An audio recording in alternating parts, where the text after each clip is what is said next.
Today we are Group 7. We'll be reporting archery. These are documents, history, then people and pioneer. Then we have the documents for equipment. Then the rules and regulations. Lastly, we have the latest updates.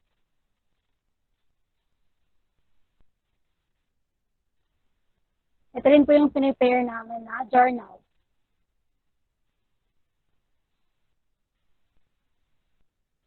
Yan. To start this reporting, first reporter will be for history, Ms. Wilma. Okay.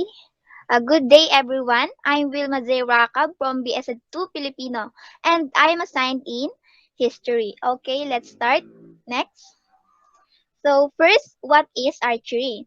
So, we all know archery is the sport, practice, or skill of using a bow to shoot arrows. The word comes from the Latin arcus, meaning bow. Historically, archery has been used for hunting and combat. Then in modern times, it is mainly a competitive sport and recreational activity. And the person who is practices archery is typically called an archer or a bowman. And the person who is found or expert at archery is sometimes called a toxophilite or marksman. Then archery is one of the oldest arts still practiced. This history will not only take you through a journey on the evolution of archery, but also through the history of mankind. Next. Yan. For the international, in 20,000 BC, primitive pictures of a bow and arrows are crudely drawn on a cave wall. This picture seemed to represent hunting, perhaps indicating the first time that bows and arrows were utilized as tools. The drawing were found in Balorta George in Spain. Then, around 10,000 BC, the earliest evidence of archery dates to the late Paleolithic period when the Egyptian and neighboring Nubian cultures used bows and arrows for the purposes of hunting and warfare. Next. Then in 8,000 to 6,000 BC, one-piece yew or elm bows are found in Denmark. This yew or elm is some kind of hardwood like Nara. These bows are so impressive because they are tilted, meaning they are evenly bent on both sides of the bow. This indicates that thought was put into improving the bows. The bows were well preserved in the low oxygen of environment of the bogs around the time of Holmegard, after which the bows are named. The bows are relatively long to 1.5 meters and are made of a single piece of elm. These Holmegard bows are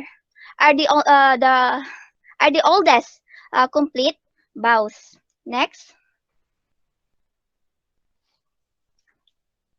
Then in 3000 BC, the bow and arrow are well established in Egypt before the time of Pharaohs. The composite bow and chariot-based warfare are copied from the neighbors in the north known as the Hyksos. Egyptian pharaohs are depicted riding into battle on chariots with their mighty composite bows at full draw. Egyptians perfect the longbow, and it finally becomes their primary weapon of war.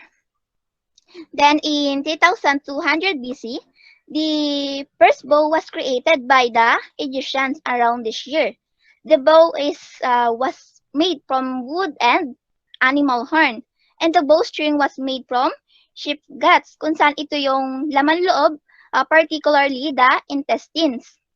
The bow could fire up to around 400 yards, which in meters it is 365.76. The ancient Egyptians began to regularly use bows and arrows for hunting and war, which led to archery being a common practice. Next. Then in 1800 BC, The Assyrians begin using recurve-shaped bow in masse, which they use it all together. This is a short composite bow that is incredibly powerful. It fires arrows reasonably far, not as far as a long bow, but most importantly, fires them quickly. These bows were made of leather, horn, and wood. Then in 1200 BC, the Hittites began using a short recurve bow. This is one of the earliest signs of mobile warfare. They would do battle by shooting from their chariots. Their chariots were fast and light, so they could outrun enemy cavalry if needed. Next. Then in 1766 to 1027 BC, a warfare archery chariot in China. In China, the earliest evidence of archery dates back to this period, the Shang dynasty. For warfare, the chariots of this time consisted of three men. You can see in the picture with these red arrows, a driver, a lancer, and an archer. This set the standard for warfare in China. Next. Then around 600 BC, when the Chinese introduced archery to Japan in this period, it had an overriding influence on later etiquette and techniques. One of the Japan's martial arts was originally known as Kyujutsu, which is the art of the bow, then now known as Kyudo or way of the bow. Modern Kyudo is practiced primarily as a method of physical, moral, and spiritual development. Then in 1300 BCE, during this time, the English longbow became a major player in warfare. This bow was used in the Middle Age and was a major player in wars such as Agincourt and Crecy. The bow is commonly made from yew that was hardened and cured for 4 years, and the bow was around 6 feet tall and 5 to 8 of an inch wide. Next. Then in 800 BCE, when the gunpowder was invented, bows fell largely out of use and were replaced by guns.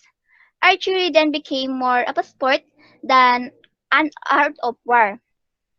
Then, after this year, archery begins to make its way back into public eye as a competitive sport.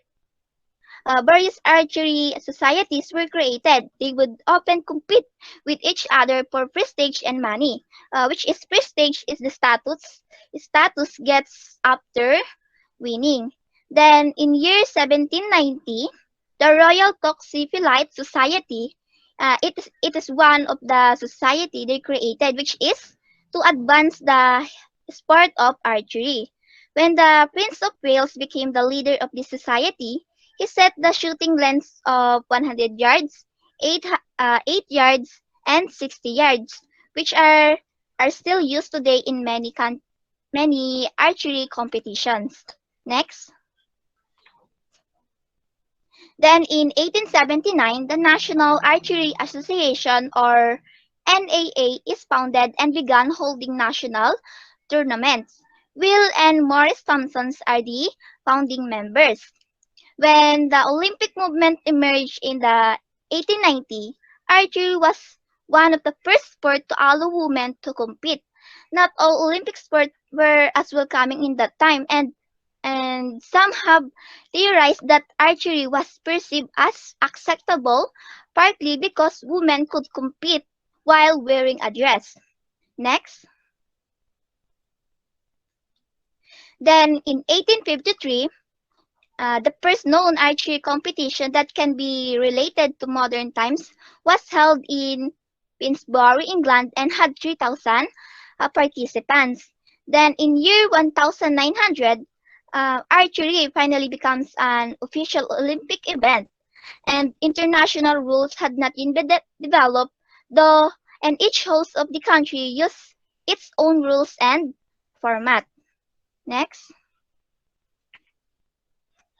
And then in this year, 1904, the sport was among the first to include a women's event at the Olympics. The first women event was held at the Games in St. Louis, USA, with America's Matilde Howell taking the sport's first gold medal. Then in year 1920, archery takes the center stage at its second Olympic Games, this time in Belgium. Belgian Hubert van Innis managed to bring home the gold in front of the home crowd fans. And after the games in this year, archery was removed from the Olympics because it lacked international uniformity in rules and equipment. Next. Then in 1931, the Federation Internationale de Tir à l'Arc or PETA was founded in Poland.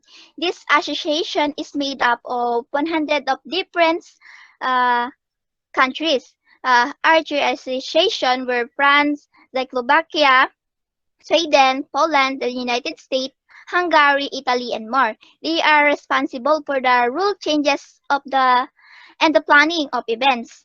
The aim of this organization was to create regular archery championships and to return archery to the Olympic Games. Then in 1939, the National Field Archery Association is established and ito naman ay responsible for organizing traditional archery competitions as well as more modern ones. They have and also it is a non-profit corporation dedicated to sport of archery and is the largest archery organization in the USA.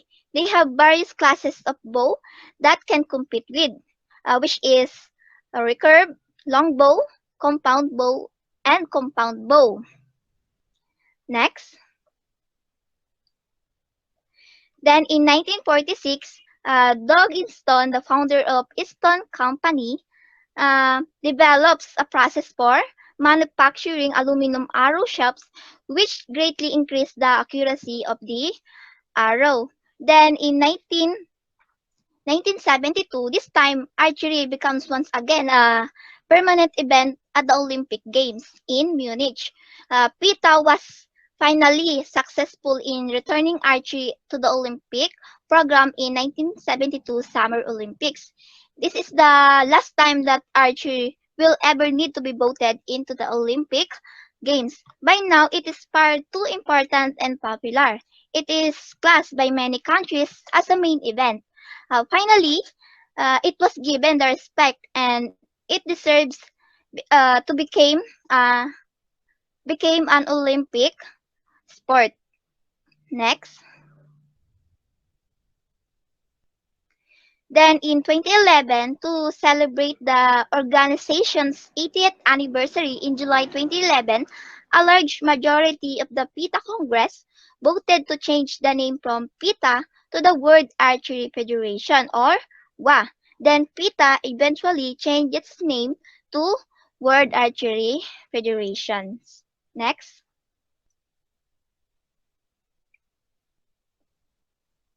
And for the local, World Archery Philippines Incorporated is a World Archery's member association in the Philippines. This organization was founded in this year 1961 and affiliated to World Archery in 1963. And it is used to be known as the Philippine Archers National Network and Alliance or PANA, and it is credited by the World Archery Federation, which is the governing body for the sport of archery in the world. Next. And then year 1900, virtually all tribes of the Philippines used bows and arrows as weapons. Relatively short bows were usually used for hunting or fishing. Their tips were made of iron, palm wood, or bamboo, but archers also fought with rival tribes. Their war bows were usually longer than the hunting bows. They were held as you can see in the picture, they were held vertically and placed on the floor with the lower end. The shooter pulled the string with his finger and was thus able to achieve a high level of accuracy. Next. Then for the history of recurve bow, which is our main focus, in year 1206, the recurve bow goes way back to the time of the Mongols. The Mongols were responsible for the recurve design and built these bows out of composite materials such as sinew and wood. The recurve bow was primarily used on horseback and had two advantages for the Mongol styles of warfare. Firstly, the recurve was small enough that the archer was able to be switched from one side of the horse to another. Bows at the time were too long for this, so the archer could only shoot from one side of the horse. And secondly, the recurve's shape stops the string more suddenly than bows used at that time, allowing an arrow to reach a higher initial velocity. Then today, recurves are made of much more advanced materials such as fiberglass and carbon. Also, different attachments can be attached to the bow, ensuring the great accuracy, such as stabilizer or a clicker. Next. Sa competition sa archery ay ito ay nahahati sa iba't ibang discipline. Ang mga ito ay target archery, field archery, cloth archery, flight archery, and para-archery. Tapos under ng mga discipline na ito ay may mga divisions kung saan ang division na ito ay nakadepende sa kind ng bow. Tapos ang focus naman namin ay sa discipline na target archery kung saan under naman nito ang recurve division na under naman nito ang outdoor and indoor archery. And that's all po for the history.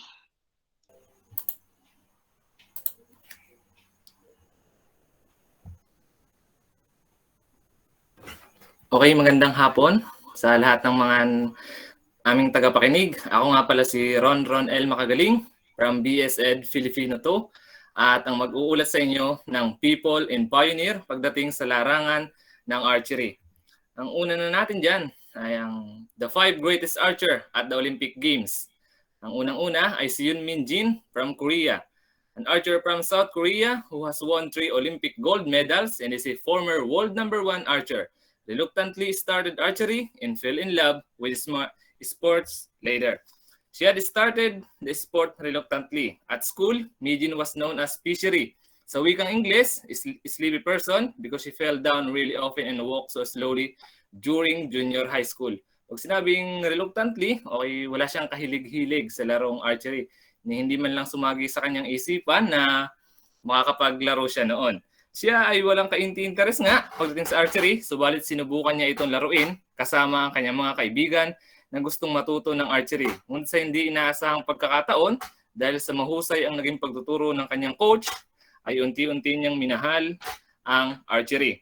Mijin was not particularly talented at the sport when she first picked up the bow and arrow, but however reluctant she was to begin with soon gave way to determination. Some people are naturally gifted in archery, and some people have to put a lot of effort, but Mijin was not competent enough to be called gifted. Yung ibang mga manlalaro ng archery ay talagang kumbaga ay nasa dugo na nila o may kakayahan agad sila na maglaro ng archery. Kumbaga may galing na. Subalit si Mijin ay hindi natin masasabing gifted pagdating sa archery at ang kanyang ginamit lamang ay effort. The only way she did to take a step forward and training is necessary. Yoon rose rapidly through the ranks. At Sydney 2000, the Koreans had such strength and depth that the Asian Games champion Kim Soo-jun and World Archery champion Kim Soo-jun, World Archery champion Lee Hyun-kyung had not even made a team. In the individual competition, Yoon broke the world record for the 18-arrow match in the last 16 against Alison Williamson, brushed aside Natalia Bolotova of Russia sa score na 110-105. And then he defeated her teammate Kim Sun-young, her compatriot, o yung galing din naman lalaro doon sa kanilang bansa, and one of the most decorated Olympians of all time by 2 points in the semi-finals. Kim went on to take the bronze medal over Chu Ok-sil of North Korea. keeping things on the Han Peninsula and capping an even more extraordinary career. She also took World Team Gold in 2005 in medal in Archery World Cup events in 2006 and 2007, but he did not reappear in the Olympic team. But Yoon has not retired and he still teaches junior and meant that Yoon Min Jin had the double individual and team Olympic archery gold at the same event, something only achieved by Korean women's. Pagkatapos ng kanyang karir sa Olympic, hindi man siya agad nagretiro. Inila na lamang niya ang kanyang talento sa pagtuturo at paghubog sa mga nagnanais na maging kampiyon tulad niya pagdating sa larangan ng archery. She retains a deep passion for the sport. Yun completed a master degree with a thesis topic of psychological skills in performance archery. She also commentated at the Incheon 2014 Asian Games alongside with Kibu Bei. Si Kibu Bei ay isa ding South Korean archer. Kung kaya nabanggit ko na din lang si Kibu Bei. Okay, next na tayo. Kibu Bei is a Korean recurve archer and three-time Olympic gold medalist. Winner of the women's individual event at the 2012 Summer Olympics and one of the women's individual event again at the 2016 Summer Olympics, where she also took bronze in the individual competition. Kibu Bei, a recurve archer, who is one of the best archer in the Korean history. Kibu Bei is a three-time Olympic gold medalist, bronze medalist as well. She won 4 Olympic medals for her country in individual and team-based archery tournaments in the Olympics. The Korean Beauty got interested. Okay, the Korean Beauty, kita nyo naman na hindi lang basta isang manlalaro, may angking ding ganda. The Korean Beauty got interested in archery when she was just 11 years old. When the other girls of the same age were playing with dolls, ito namang si Kibu Bei ay hindi siya mahilig maglaro ng mga pangunahing laruan. Kumbaga yung mga bilang babae, maglalaro siya ng manika. Subalit ang hinawakan agad ni Kibu Bei ay ang bow and arrow. Her primary school offered archery lesson for kids and that's where the story of Kibu Bei began. Okay, taking 2 gold medals at her first Olympic tournaments. The Summer Olympics that was held in London in 2012 was Kibu Bei's first ever Olympic debut. She started in the preliminary rounds where she needed to shoot 72 arrows and the maximum number of points. She can score ay 720 at yung kanyang mga patama do sa target ay ang maximum na tinamaan do sa board ay ang 10 points. The Korean archer managed to score 671 out of 720 and he was declared the winner despite the other 2 players with the same score.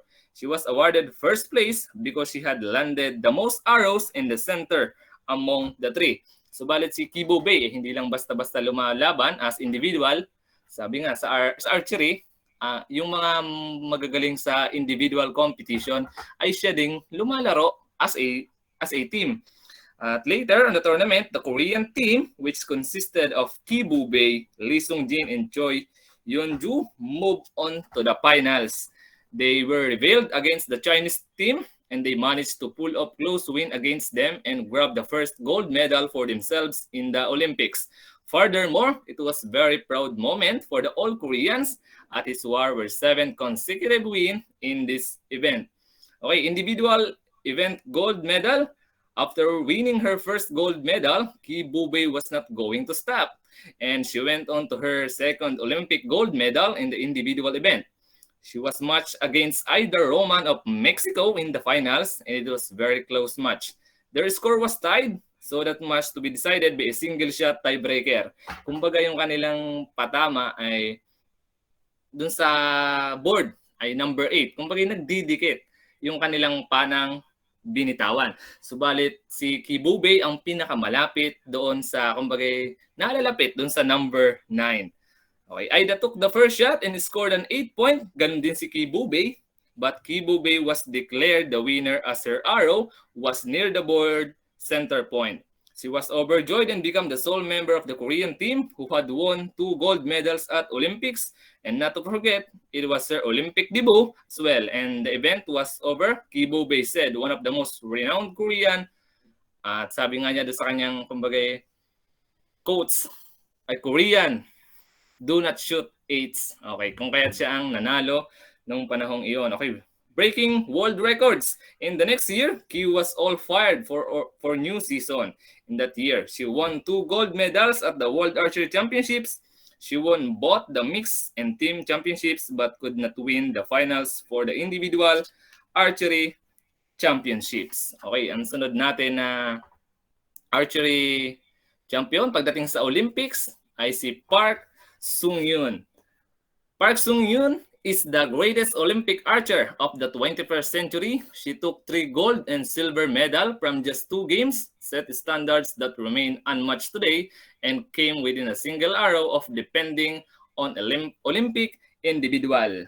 She started archery at age 11. Sa murang edad, hinimok siya ng kanyang guro na sumubok ng archery.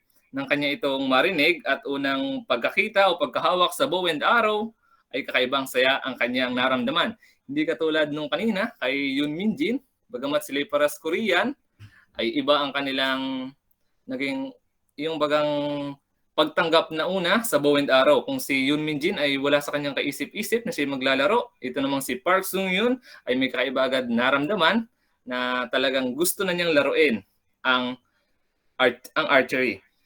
Kung saan lubos niyang pinagbuti ang kanyang kakayahan sa paglalaro ng archery. At age 18, Park won the World Archery Championships in Beijing in 2001 and the World Team title 2 years later. She was already being noted for her incredible form and an intimidatingly ice-cold approach to competition that she would maintain throughout her career. Her Olympic debut came at Athens 2004, where she broke the world record in the ranking round with 682, a record that was to last for another 11 years. Yung kanyang record na yon ay naganap pa na makalipas ang 11 taon kung saan muli siyang nagawa niya yon. She broke the world record in the ranking round with 682. She won all her matches by at least a 10-point margin to face her compatriot Lee Sung-jin in the final. Despite trailing Lee by 3 points, she managed to tie the score with 1 arrow left. Lee shoot an 8 and Park shoot a 10. She had individual gold on her debut. Okay. In addition to her Olympic and World Archery Championship medals, Park won individual and team gold at the Asian Games, Asian Championships, and the Universiade. In 2004, she set the most famous of her many world records and one that still stands 12 years later. 1,405 points on the 1,440 round. No recurve archer, male or female, had gone over the 1,400 mark before or has seen. Pangarap niyang maging archery champion nung siya'y bata pa. Okay, dagdag kaalaman lang about kay Park Sung-yoon. Nung siya ay bago-bago pa lang nasa archery, pinangarap lang niya talaga na makapaglaro at makasali sa Olympics. Tapos makilala din siya sa ibang lugar kahit doon lang sa kanila. Hindi niya iniisip na kung ano bang makukuha ko dito, bronze, silver, gold. Basta't ang kanya lang ay makapaglaro siya as a archer player. Subalit doon sa kanyang pagpapakita ng kanyang kakayahan, hindi niya inaasahan na ganun pala ang kanyang mararating. At pagkatapos ng kanyang paglalaro sa Olympics, World Championships, and Asian, hinanap na niya ang kanyang totoong kukumpleto sa kanyang buhay, kung saan nagpakasal siya sa isang tulad niyang magaling din pagdating sa archery. At doon din sa kanilang bansa, ang nagmula ang isang South Korean recurve archer na si Park Kyung-mo, South Korean gold medalist, Olympic World Archery Championships, and World Cup Finals ko. Doon niya nahanap pagdating sa archery. Nahanap niya din yung kanyang true love na makakasama niya sa kanyang habang buhay ay isa ding archery player. Okay, next. Dito na tayo kay Kim Sun-young. Kim Sun-young started her career at the delicate age of 9 when she only took archery as an after-school sports game. As the most celebrated female archer, globally she has been nicknamed Viper for her sharp and extremely accurate shooting skills. With 4 golds and a silver and bronze, Kim Soon-young is the supreme Olympic archer of the modern era. And with a remarkable comeback story thrown in. Ito ang may comeback story. Si Kim Soon-young, may comeback pala. The star of the Korean team, Kim Soon-young, had been shooting since she was 9 years old. Nung siya ay 9 gulang, siya ay lumipat ng paaralan. Doon din lamang sa kanilang lugar sa South Korea. At ang kanyang guro nung panahong iyon ay nagrekomenda sa kanya ng larong archery. Archery was just an after-school event. Kung dito sa atin, ang after-school event, makikita nyo din kung nung tayo mga nag-aaral pa lamang, face-to-face, sa labas may mga nagbabasketball, volleyball, samantalang doon sa South Korea, makikita nyo doon sa labas, may mga naglalaro doon ng archery. Kung kaya't sinubukan niya din itong laruin pagkatapos ng kanyang klase. After a year, Kim participated in a regional competition at una nga niyang nakamit ang silver medal sa unang sali niya sa palaro. From the age of 13, she put in all-out effort into archery, apparently neglecting her middle school studies to do so. It paid off. Kim Soon-young made the national team at 16 when she set a world record at 30 meters and won individual gold at the International COQ France event for runner of the Archery World Cup. At pagkatapos noon, sumabak naman siya sa Olympic individual event noong 1988. Ito ginanap sa Seoul, Korea, kung saan nasungkit niya ang gintong medalya. At pagkatapos niya sa individual competition, muli niyang nakuha ang gintong medalya via team event naman. Sabi ko nga, yung mga magagaling pagdating sa individual recurve archer ay siya ding napipili ng kanilang coach upang isabak o pagsamasamahin yung pinakamagagaling at bumuo as a team event na kanilang sasalihan kung saan si Kim Soon-young ang may pinaka maraming naibigay na puntos. With a record 3 Olympic golds and a silver medal, Kim retired from the sport and began to raise a family. Okay, katulad nung sa kanina, nahanap man niya pagkatapos ng kanyang pamamayagpag as archery player, nahanap niya din ang kanyang kukumpleto sa kanyang buhay. Ganun din si Park Sung-yoon. Pagkatapos niyang lumaro sa Olympics, nagpakasal din siya pagkatapos ng kanyang laro sa Olympics. Halos 6 na taon din siyang hindi kumapit ng bow and arrows. She got married in 1994 and her daughter was born in 1995 and her son was in February 1999. In that year, something changed. Namahinga man siya ng 4 na taon, subalit merong mga kumbagay manufacturer o mga bumubuo ng archery tournaments ang kumuha uli sa kanya kung gusto niya pa daw maglaro. At biglang nag-ibang iihip ng hangin at sinabi ni Kim na kung meron pa daw siyang pag-asa na muli siyang magrepresenta ng kanilang bansa ay muli siyang magbabalik bilang atleta. Yun ang sinasabing comeback story ni Kim Soon-young. Pagkatapos niya sa Olympics, nung unang sabak niya, nagpakasal, bumuo ng pamilya at muling nagbalik sa mundo ng archery. Just 8 months of intense training. Later, once again, she made the Olympic team during his time for a gold medalist in Sydney 2000. Ngunit pagdating sa individual competition ay medyo may edad na siya kumpara dun sa kanyang mga kasabayin sapagkat mas bata-bata ng kaunti sa kanya. The individual competition saw her old from returning with her ability to handle the pressure key to several victories against younger opponents. But in the semifinal, she came up against compatriot Yoon Min-jin.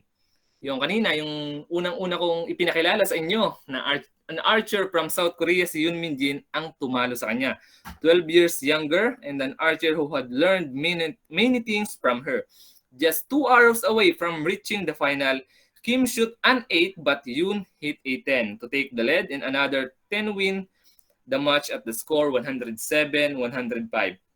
Yoon beat Kim Nam-sung for gold and Kim Soon-young beating Cho Ok-sil ng China for bronze once again sweep the podium for Korea. Natalo man siya ng kanyang compatriot, ng kanyang ng kanyang player na galing din sa kanilang bansa ay yung gold medals ay doon din naman sa South Korea napunta. He seemed no one could beat, sabi nga sa kasabihan, he seemed no one could beat a Korean who was not a Korean themselves. Sino pa nga bang makakatalo sa isang Korean? Eh, syempre, yung may dugo din Korean. At yun nga, natalo man siya ni Yoon Min Jin, ay madami namang natutunan sa kanya itong si Yoon Min Jin nung siya ay bata pa lamang. At ito nga si Kim Sun Yung ay isa na kumbagang tawagay batika na pagdating sa archery.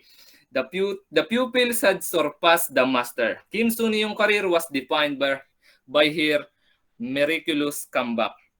In 2011, Kim was named the female archer of the 20th century by World Archery. She now concentrates on her family with occasional forays into international coaching. Yon, si Kim Sun Yung, the champion of the modern era pagdating sa Olympics. Sunod, from Belgium. He have six gold medals and 3 silver medals from just 2 appearances 20 years apart. He is far and away all the time leader in terms of Olympic medals from sport. Okay, hindi niyo na itatanong, si Hubert Van Innis nga pala ang kauna-unahang Olympians. Okay, ang kauna-unahang naglaro ng Olympics noong taong 1900s. Hubert Van Innis was born in 1866 in Iliwit, Belgium. Nung siya ay bata pa lamang, ay pinilit na siya ng kanyang magulang na magtrabaho as delivery boy. At ang kanyang idinideliver ay ang mga gatas patungo sa mga village na nakapaligid doon sa kanilang lugar sa Brussels. And at the end of his deliveries, una niyang dinadala, inihahatid na niya ang kanyang karetela at ang kanyang alagang aso kung saan kasama niya habang naglalakbay siya o nagdi-deliver ng gatas.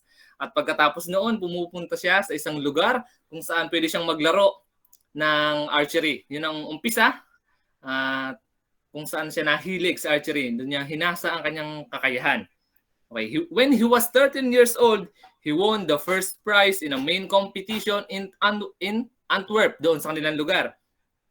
Sa bawat taon sa kompetisyong iyon, ay laging siya ang idinideklarang panalo. Ilang taon din siyang namayagpag doon at nagpakita ng kanyang kakayahan kung saan siya unang nadiskubre. Ilang taon? 1893 hanggang 1896. Van Innis was 34 years old. Ang 34 years old nang kauna-unahang sumabak o naglaro doon sa archery at the 1900 Summer Olympics na ginanap sa Paris, France. He entered 4 events. He won gold medals in the EU Cordon Dore 33 meters and the EU Chaplet 33-meter events. O ibang-iba yung mga tawag noon sa events na nilalaro pagdating sa Olympics sapagkat yung EU Dore at tsaka EU Chaplet ay noon lamang lumabas o tawag sa event na noon lang nilaro doon pagdating sa archery noong 1900 Summer Olympics. Okay, pag sinabing Cordon Dore, it is the event that part of the archery program 1900 Summer Olympics at sa Cordon Dore ay nakakuha naman siya ng silver medal behind Frenchman Henry Herouin. Noong sa larong iyon ay dalawahan lang ang player. Okay, isang Frenchman at isang taga Belgium at maaaring sasabi mo na maaring ka na doon, first or second, sapagkat makukuha mo yung silver, either silver or gold. At nung panahon yun ay si Hubert Van Innis ang nakakuha ng titulo ginto. At siya ang namayagpag nung panahong iyon. Okay, at sa mga sumunod na Olympics taong 1904, hindi siya nakalaro sapagkat mga tanging mga Americans lang ang nag-compete sa 6 archery events. At noong 1908 in London, the events were contested by 41 British and 15 Frenchmen in a single American. At noong taon namang 1912 in Stockholm, there were no archery events at all. Okay, due to the First World War, hindi uli inilunsad ang archery events sa Belgium sapagkat nga siyempre iniisip din ang kaligtasan ng bawat isa at gawa nga ng World War I. At noong 1920, muling nagsimula ang Olympics. Van Innis had to wait another 20 years mula nung unang laban niya nung sinasabi nga nung 1900s 20 taon mula nang siya ay nagbalik sa mundo ng archery. Galaan niyo yun? 20 taon na nag-intay. Okay, before competing on the Olympic stage, he then entered the 1920 Summer Olympics held on his home soil. Okay, home soil. Ang kanyang tinubuang lupa. Ang kanyang, kumbaga doon siya sumibol na. Okay, doon siya ipinanganak sa Antwerp, Belgium, where he added to his medal tally. Doon siya pinakamaraming nakuhang medal nung pagbabalik niya sa 1920. With 2 more gold medals in the individual moving bird 33 meters. He then lost to Frenchman Julien Brully. Okay, doon sa moving bird 33 meters ay 2 din lang ang naglalaro doon. At ang kanyang tinalo nga ay si Julien Brully. Dimatic yun. Siya nakakuha ng silver medal. And in the individual moving birds 50 meters to win a silver medal. He also added 3 team medals. Sabi nga na hindi lang individual ang laban at meron ding mga team kahit nung unang panahon pagdating sa archery. Okay, with 2 more golds in a team moving bird 50 meters and moving bird 33 meters. Okay, baka kayo nalilito na kung ano ba yung sinasabi na moving bird. Ito hindi isang uri ng ibon na ikay po-position lang doon sa iyong linya kung saan lilipad yung ibon at siya mong papanain. Eh, hindi po yung gayon. Sapagkat yung pag sinabing moving bird, kung ang nakikita natin ngayon sa archery ay nakatutok sa nakaharap sa atin yung target, ay ito namang moving bird ay nasa taas po ang tinatarget. Kaya kung yun ang tinawag na moving bird. At sa panahon natin ngayon ay nag-evolve na po ito. Ang tawag na po dito ay pupinjay. Okay, pupinjay po ang tawag na ngayon dito. Wala na po ngayong moving bird. Okay, pag search nyo po sa Google, makikita nyo, pupinjay ay isang uri ng ibon. Yun na po ang tawag ngayon. At ito hindi nila ang basta nilalaro o ginagamitan ng bow and arrow, ginagamitan na din po ito ngayon ng rifles. Okay, trivia lang po ng kaunti. Yung ay sinabi na silver medal ng team moving bird at 28 meters naman. Okay.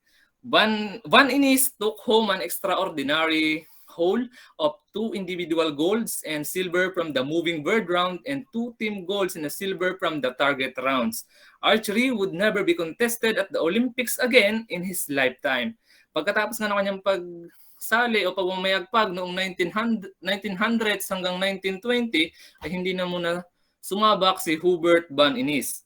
At namahinga siya at natapos man ang kanyang pag-compete sa Olympics, subalit sa edad, hindi nyo akalain sa edad na 67, he went on to win the 1933 World Championships. He continued shooting well into his 80s and 90s. Kalain yun?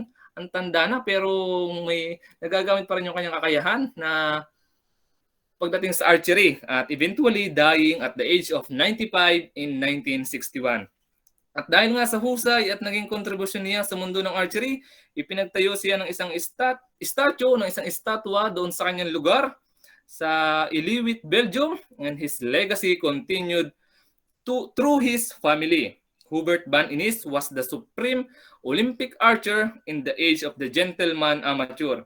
He did not attach much importance to his medals apparently, giving them away to all and sundry, but his Olympic total of 9 gold and silver archery medals seems unlikely to ever be beaten. 2016 marks the 150th anniversary of his birth. Oh, yan, si Hubert Van Innis, ang kanyang naging buhay simula pagkabata hanggang sa siya ay nawala na o natapos na ang kanyang karera, ay talaga namang masasabi mong isang alamat. Okay, yun po si Hubert Van Innis. Okay, let's move on. Kahit hindi mo naging kami, sunod na sa greatest record archery players. Okay, unang-una na si Brady Ellison from USA. Brady Ellison is a 31-year-old full-time archer competing internationally and in the USA. Brady is on to the world's most successful record archers. Okay, Brady Ellison is a 31-year-old full-time archer competing internationally. Brady is the world's most successful record archers. He is a 3-time Olympian who competed in the 2008 Beijing, 2012 London, and 2016 Rio Games.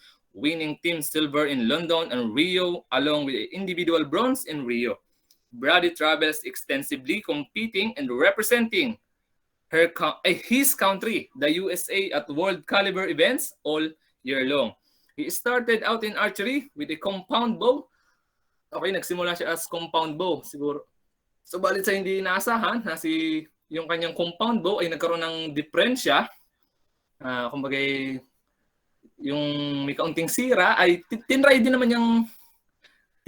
ngayon na gumamit ng recurve bow kung saan nahilig o kumbaga minahal yung nagustuhan niya agad yung uri pag sinabing recurve bow kung saan siya namayagpag pagdating sa archery as a greatest recurve archery player. Okay, nung siya bata pa ay meron siyang dinadala-dalang sakit kung saan ang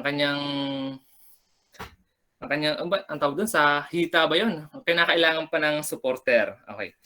Brady has always been a fan favorite and is always willing to spend time interacting with fans and spectators. He is an avid outdoorsman who enjoys, hindi lang pala siya archery player, siya ay naglalaro din ng golf. Okay, trivia po. Fishing is spear fishing, basically anything outdoors. Brady currently lives in Globe, Arizona with his wife, Toha Cerney Ellison.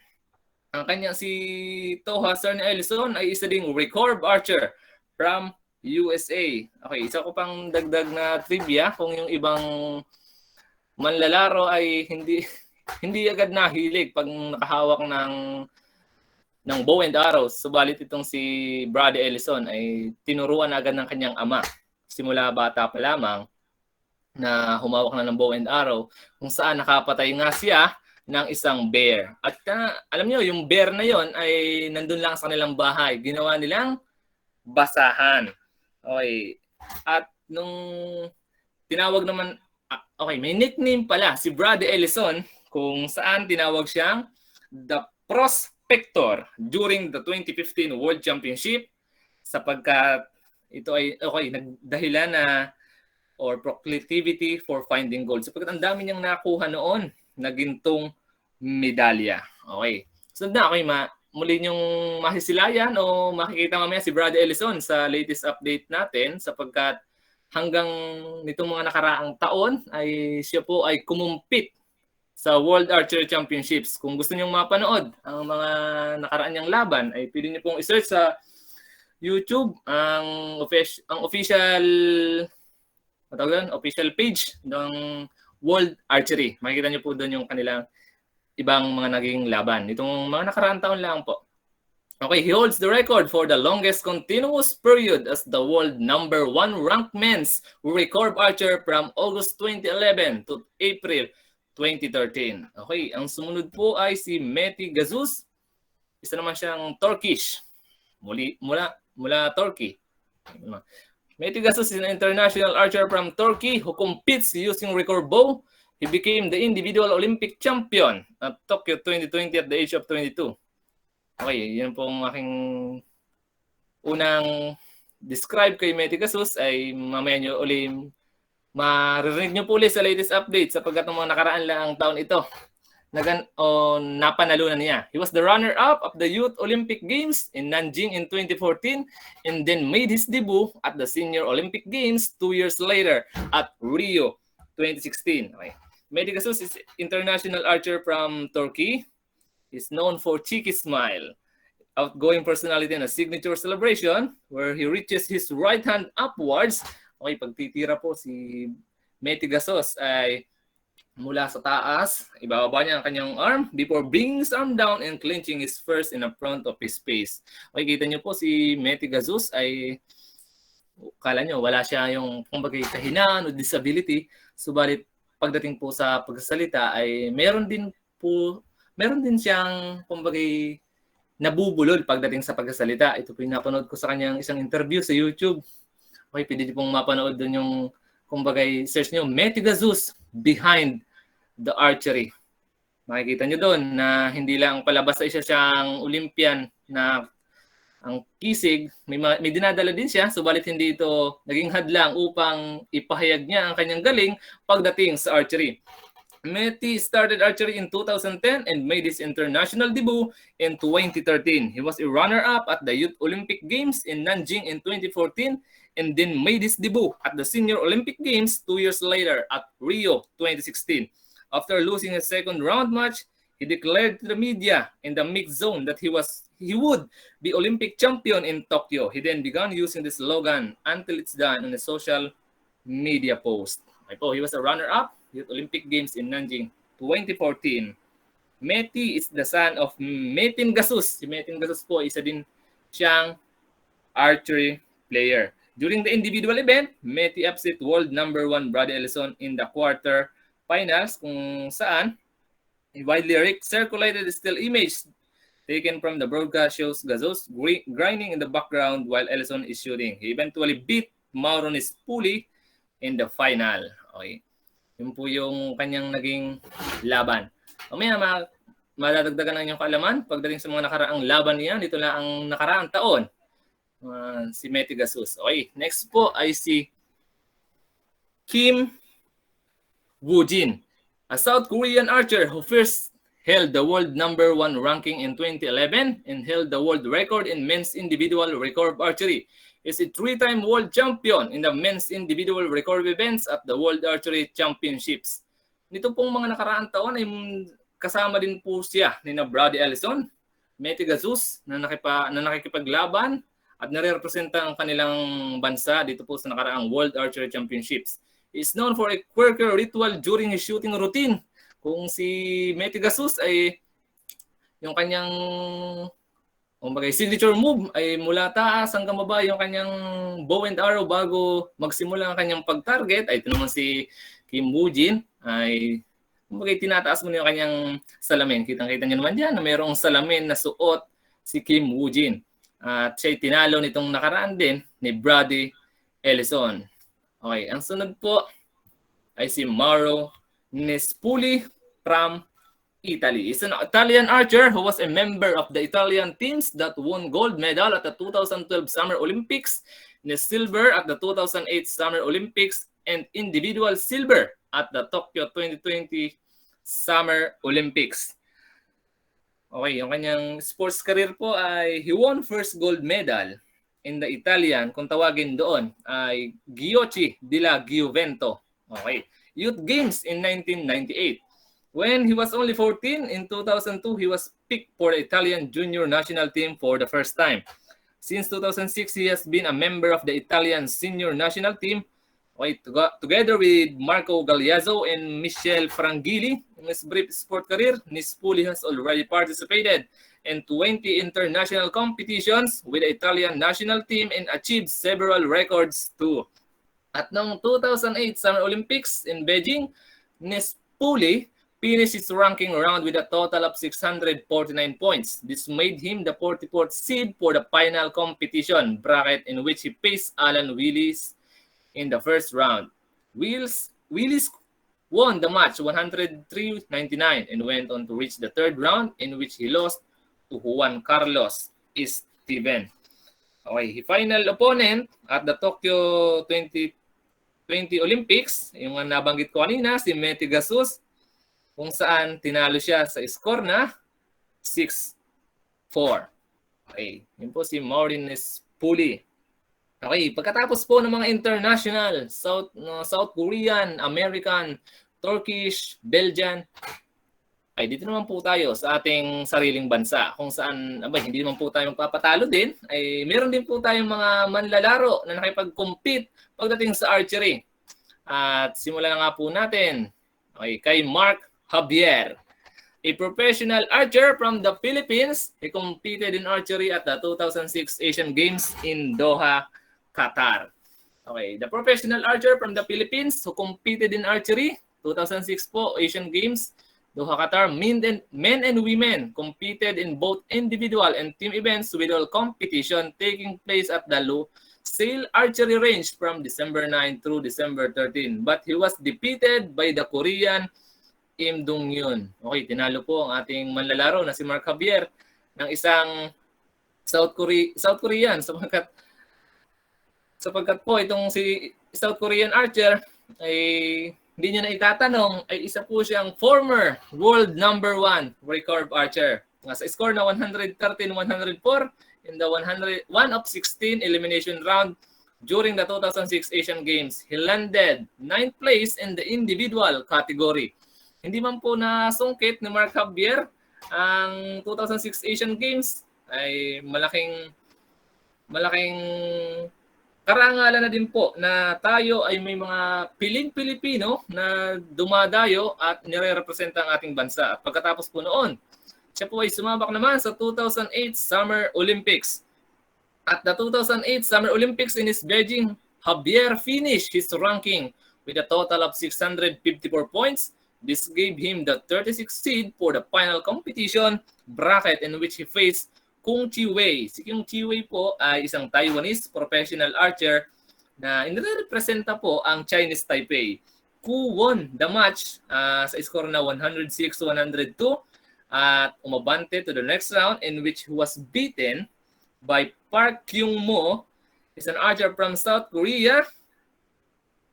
He was gold medalist in World Archery Federation. Okay, 2012 Summer Olympics, muling sumabak si Mark Javier. At the 2000 Summer Olympics, Javier qualified for the last 32 where he was knocked out by, ang nakatalo sa kanya ay walang iba kundi ang world number 1, the greatest recurve archer na si Brady Ellison. Kita niyo yun? Isang Pilipino na kalaban ng greatest world archer champion. Isang karangalan na po iyon upang masabi natin na ang ating mga kababayan ng ating mga manlalaro ay kaya makipagsabayan. Hindi man po nasungkit ang bronze, silver, maging ang gintong medalya ay nakipagtagisan pa rin siya ng galing pagdating sa archery. At ang sunod naman po ay si Andrea Robles. Andrea Robles, a gold medalist at the 2019 Indoor Archery World Series held in China. Si Andrea Robles is a compound and recurve archer from the Philippines. Andrea Robles made her presence felt in the 2019 Indoor Archery World Series by winning the gold medal in the women's competition at the Venetian Resort Hotel in Macau, China. Robles siya ay isang 21 management graduate from Ateneo de Manila University, Outshore American Page Pierce. Okay, pinataob niya ang isa sa world champion ng Amerika. Ito po ay noong Grand Finals na. Grand Finals po yan. Sa score na 100, kumbaga yung championship na. 141-135 in the championship to capture the gold medal.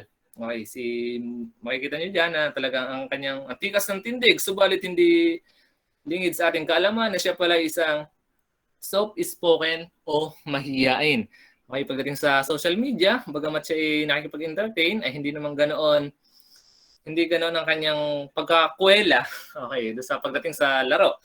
At bago po dumating yung championship, siyempre may semifinals at ang nakalaban niya doon ay isang Belgian opponent na si Sarah Priels to score a narrow 146-145. Bago niya po tinalo ang isa sa world champion mula sa Amerika, ay tinalo muna niya isang Belgian recurve archer, si Sarah Priels. Okay, hindi niyo po na itatanong. Okay, trivia.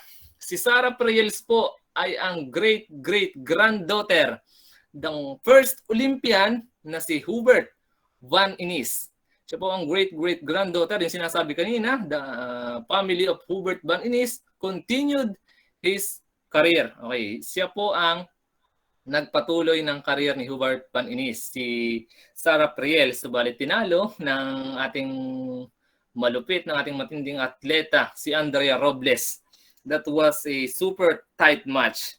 Kumbaga, ay nung panahon daw iyon, nung napanood ko sa interview, sa balita, nabalita po siya sa, when I'm not mistaken, ito ay sa ABS-CBN nung mga nakaraan pang taon.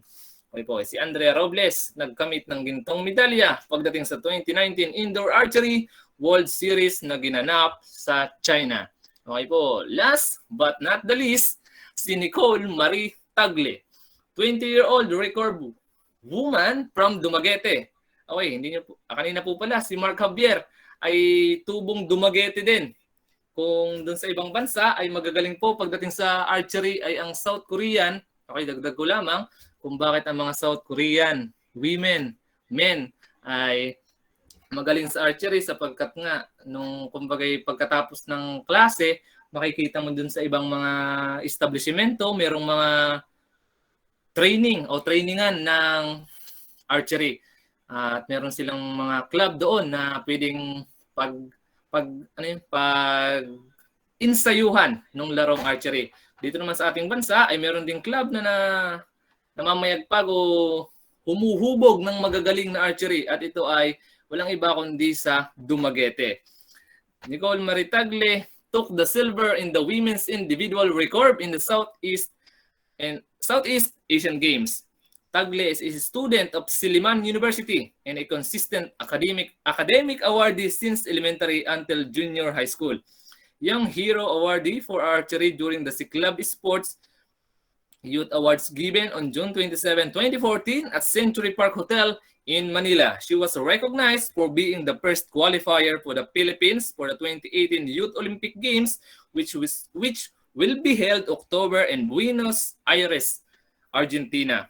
Nicole Maritagli represent and brought, hindi lang niya basta nirepresenta, siya ay nakakuha din o nakapag-uwi ng silver medal during 2017 Southeast Asian Games in Kuala Lumpur, kung saan doon nga nakuha yung kanyang silver medal in the individual recurve women's category and a bronze medal in a team recurve women's category. Okay po, dito po nagtatapos ang aking pag-uulat, pagpapakilala ng mga namayagpag at mahuhusay na mga player pagdating po sa mundo ng archery. Okay po.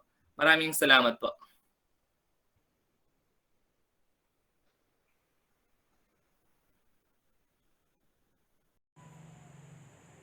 Good day everyone, I'm Andra Jane Iligaspi, currently on second year of my journey as a BS Ed Science student.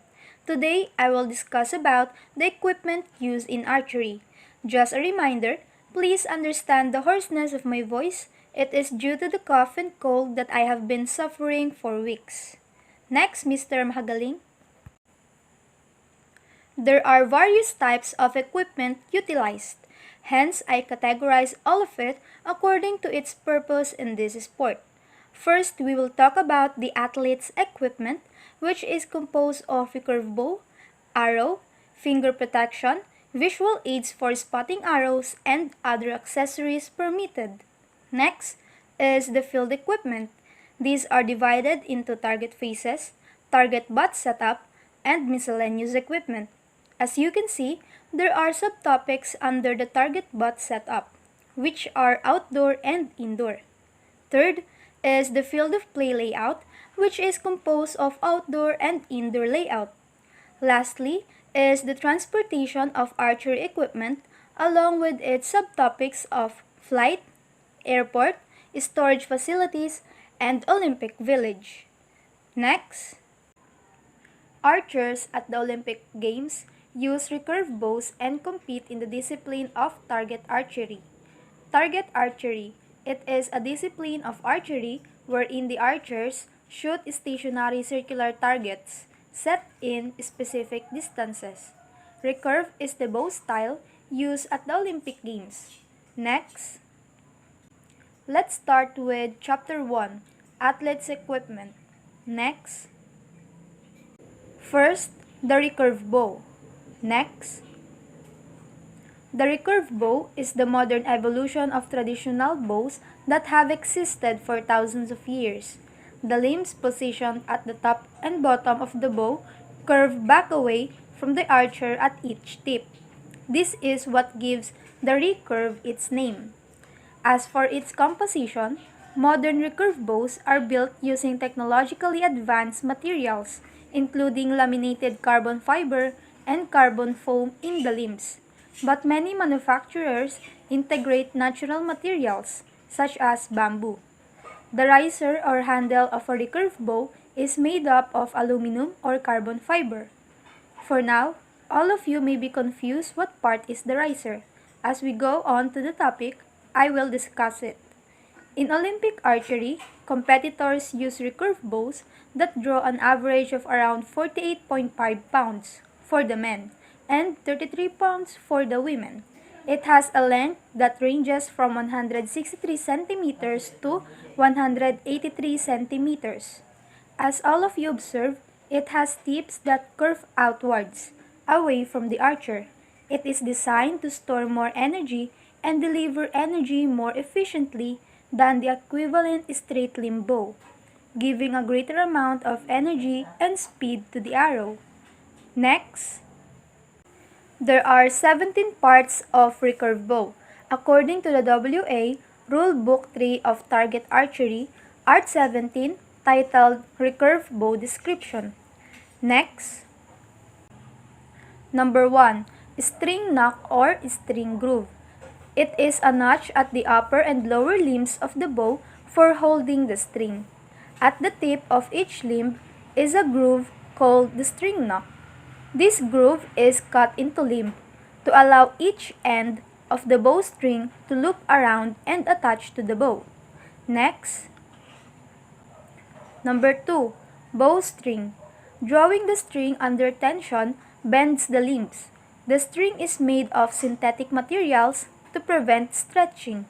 It may be multicolored strands, and at each end of the bowstring there is a loop, which is placed in the string nocks of the bow when braced.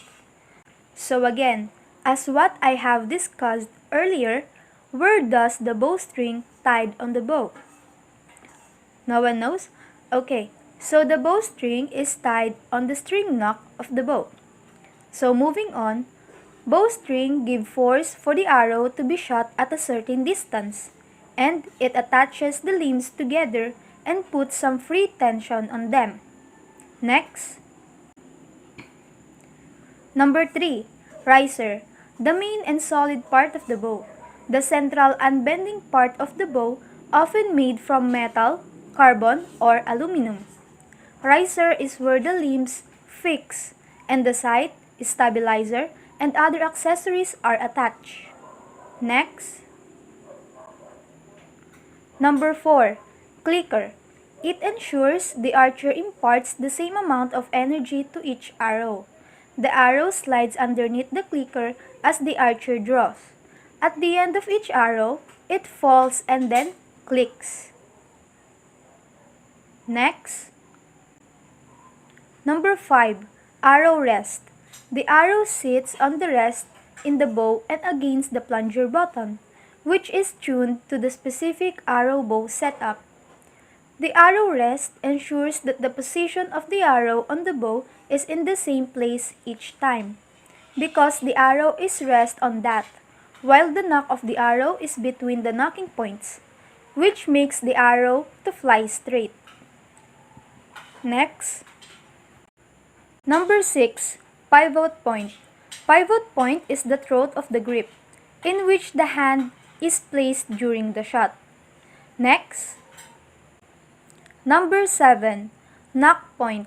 The arrow clips onto the string between these two raised points, keeping the arrow in place throughout the shot. Next, number 8. Center string serving. Most modern serving material for the bow strings measures 18 thousandths inches or 0.018 inches to 22 thousandths inches or 0.022 inches in diameter. The three typical materials are polyester, spectra, and nylon. The center string serving stratifies two main purposes. First, it protects the bow string from direct contact with clothing, fingers, knocks, and etc. Secondly, it creates the appropriate diameter and release material to accept the arrow knock. Next, number 9. Grip. Grip is usually made of wood or plastic. The grip is the part of the bow in which the archer puts their hand. Some of these are customized based on the archer's preference. Next, all of you may be confused between grip and pivot point. Grip is the place wherein the archer puts their hand during shot, while pivot point is only part of a grip.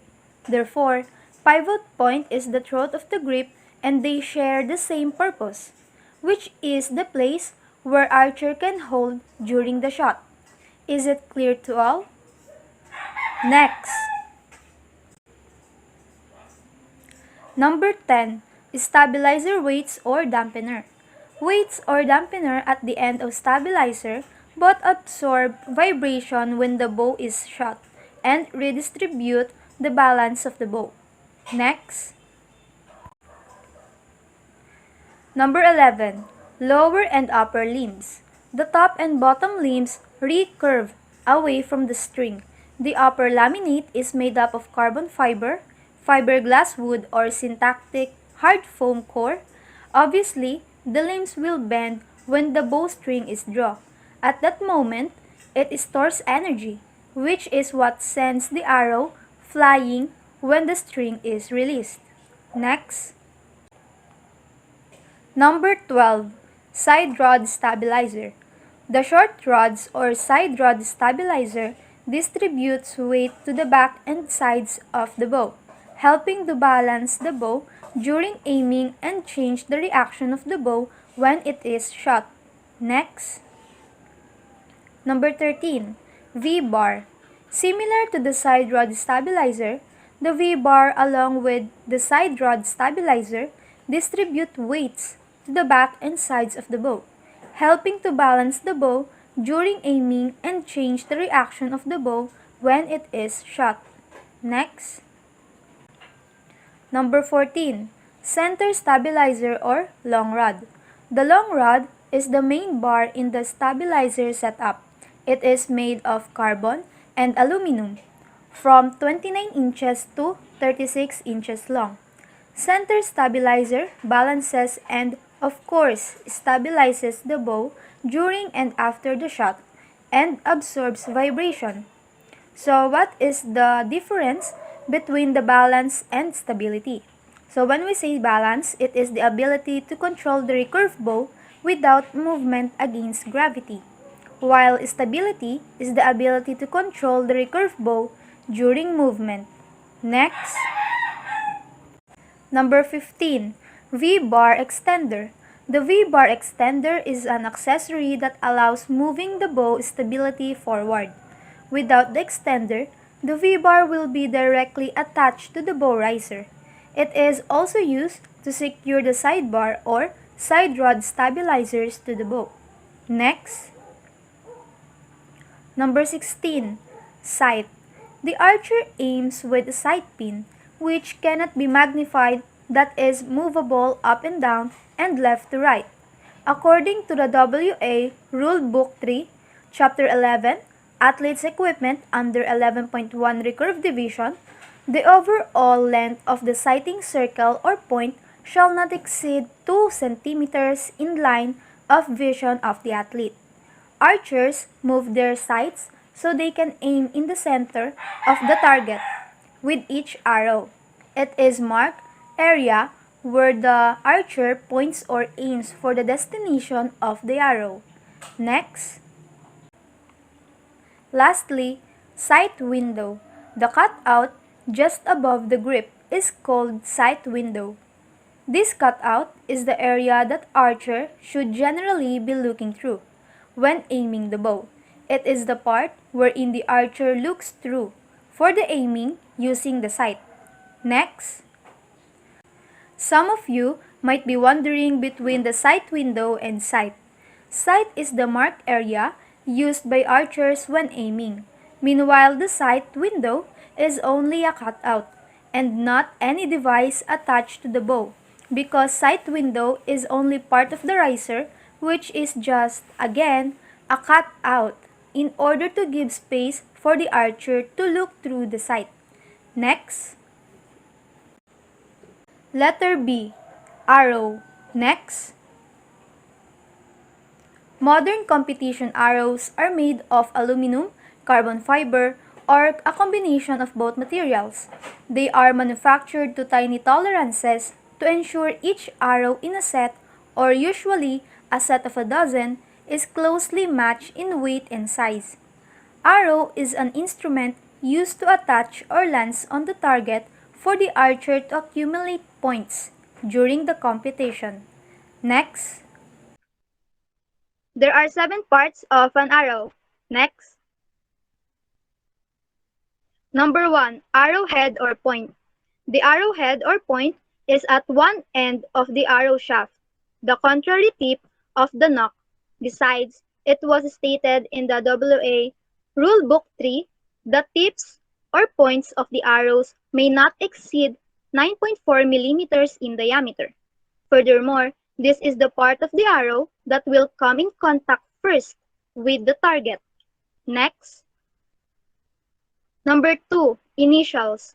All arrows of every athlete shall be marked with the athlete's name or initials on the shaft for identification. Next, number 3, vane feathers. Vane is a type of fletching on an arrow made from plastic. Vanes are designed to help stabilize the flight of the arrow and add spin on its path. Next, number 4, nock. The nock is the V-shaped groove or plastic piece that is attached to the end of the arrow. It is on the opposite end of the arrow from the tip and is next to where the fletching is attached. The nock is typically made of plastic and made to be removed for repairs.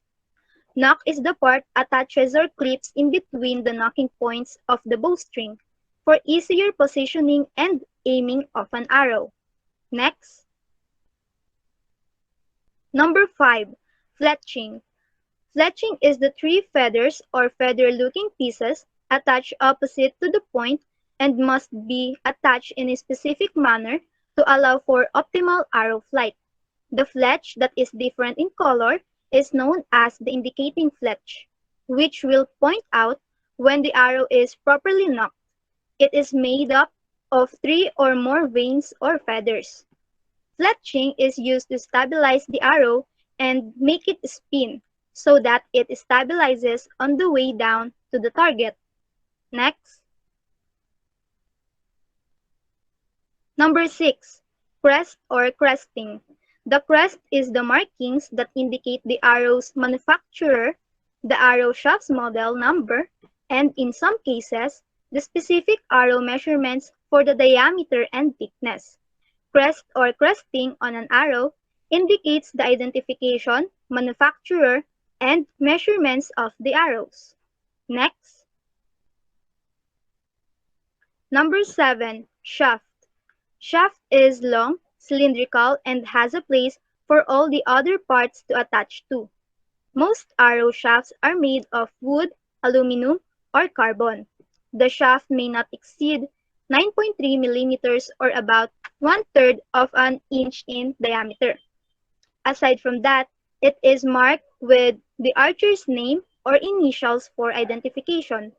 The arrow shaft functions as the backbone of an arrow. Next, arrows are made of carbon and aluminum and often barreled, meaning they are thicker in the middle of the shaft than at the ends. The nock clips onto the bow string. The three vane feathers or fletchings stabilize the arrow in flight, and the arrow point pierces the target. Arrows fly at speeds of around 230 km per hour. All arrows used by an archer in any end of it shall be identical in appearance, shall carry the same pattern and colors of fletching, nocks, and cresting, and have initials in arrow shafts so that the arrows can be identified when shot in the target. Next. Letter C. Finger protection. There are 3 finger protections used in archery. These are finger tab, finger tape, and shooting gloves. Next. Number 1. Finger tab. It is a material made from metal and leather with a small finger spacer on the side which makes it like a glove. Finger tab is used to protect the hand from the string when released and helps the archer get a consistent clean release. Next. Number 2. Finger tape. A tape that sticks and stays in place with firm pressure, extremely flexible that conforms to the body and sticking to curved surfaces, which is best in between fingers. Finger tape is used to protect the fingers from numbness caused by damage to the tissues or nerves in repeatedly drawing the string with bare hand. Next. Number 3. Shooting gloves. Shooting gloves or archery gloves cover the index, middle, and ring fingers. Most of the archers prefer wearing gloves because it makes drawing the string intuitive and natural. It has more padding compared to the finger tabs, which makes it more protective. However, it can reduce the finger sensation on the string. Moreover, it is also used to improve grip and comfort in archery, as well as to protect the fingers against minor injuries such as blisters. Next, letter D. Visual aids for spotting arrows. All of you might be wondering why archers need visual aids for spotting arrows. First of all, these visual aids aren't used for ranging. So when we say ranging, it is the adjustment of equipment using visual aids or any magnifying instruments for targeting and releasing the arrow. Hence, these visual aids are only used for spotting arrows. Next. Number 1. Binoculars and spotting scope. Binoculars are optical instruments which is usually handheld, used for providing a stereoscopic view of distant objects, while the spotting scopes shall be adjusted to the highest portion of the scope and is not higher than the armpit of the athletes. Therefore, was set below eyesight in order to lessen the distractions while shooting, as well as for the media to get clear images of the shooter's face. These two are used for spotting arrows for the archers to see clearly the position of their arrows in the target for outdoor archery. Hence, the binoculars and spotting scopes are used after the shot was done and the arrow is in the target. Furthermore, no spotting scopes will be allowed on the finals field shooting line because there will be a visible spotting monitor allowing the athletes to see clearly the position of their arrows in the target. Next. The flash slide on the screen shows the actual photo demonstration of the archers while using spotting scope and binoculars. Next. Number 2. Shooting spectacles and sunglasses. Shooting spectacles are specialized corrective glasses for use in shooting and are used almost exclusively in sport shooting competition. On the other hand, sunglasses are a form of protective eyewear designed primarily to prevent bright sunlight and high-energy visible light from damaging or discomforting the eyes. None of this may be fitted with micro-hole lenses, nor may be marked in any way that can assist in aiming. Next. Shooting spectacles and sunglasses are used specifically for shooting. Refer to the upper left image for lens color. The canary yellow works great for distance in low light or artificial light conditions, such as shooting at an indoor range or outdoors on cloudy or overcast days. While on the lower left image, for extra bright outdoor light, such as direct natural sunlight, brown polarized lenses will sharpen contrast and protect against glare. Next. Number 3. Eye patch. Eye patch firm, glasses lens and tape for non-sighting or non-aiming eye. One of these can be used by the athlete for covering their eyes to obscure vision and let the dominant eye aims the target. Next. Letter E. Other accessories permitted. Based on the WA Rulebook 3, the accessories permitted are the following. Next.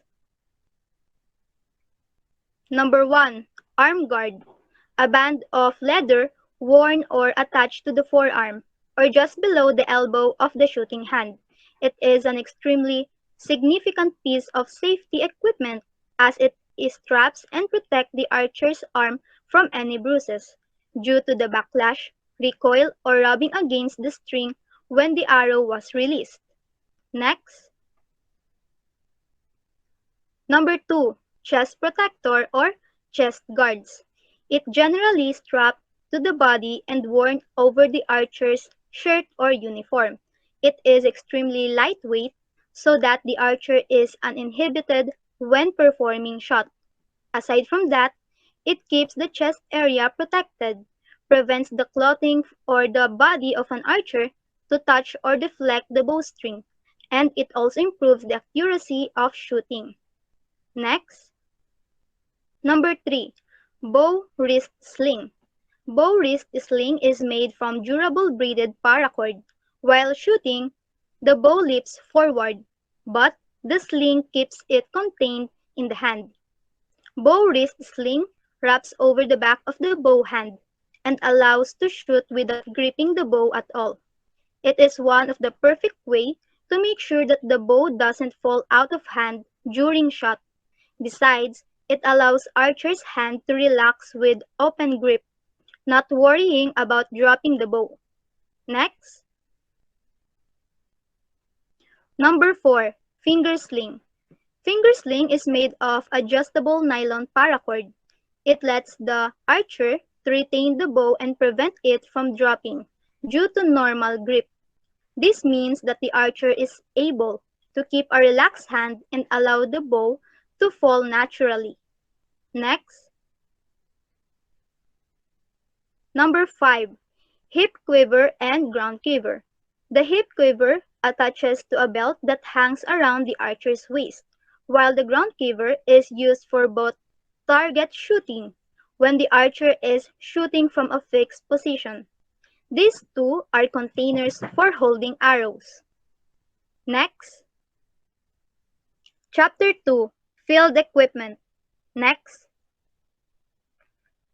recurve archers shoot over a distance of 70 meters at target face measuring 122 centimeters in diameter, with a 10 ring measuring 12.2 centimeters in diameter. Next, letter A, target face. Next, the target face is the paper sheet printed with the scoring zones mounted on the target boss. When we say target boss, it is the foam mat that catches the arrow, held on a stand onto which the target is mounted. Next, this target consists of 10 scoring zones. The recurve target is the Olympic-sized target used within the sport of target archery. Each is marked with 10 evenly spaced rings emerging from the center. The ring 1 and 2 are white, the ring 3 and 4 are black, the ring 5 and 6 are blue, the ring 7 and 8 are red, and lastly, ring 9 and 10 are gold. Next, the recurve targets in Olympic size have regulated diameter of 122 centimeters of face, depths of 25.4 centimeters to 38.1 centimeters block, typical weight of 8.2 kilograms, and center height of 121.9 centimeters. Each consecutive color ring or the color zone increases by a radius of 12.2 centimeters, and the 10 scoring zones or diameter of inner 10 is 6.1 centimeters.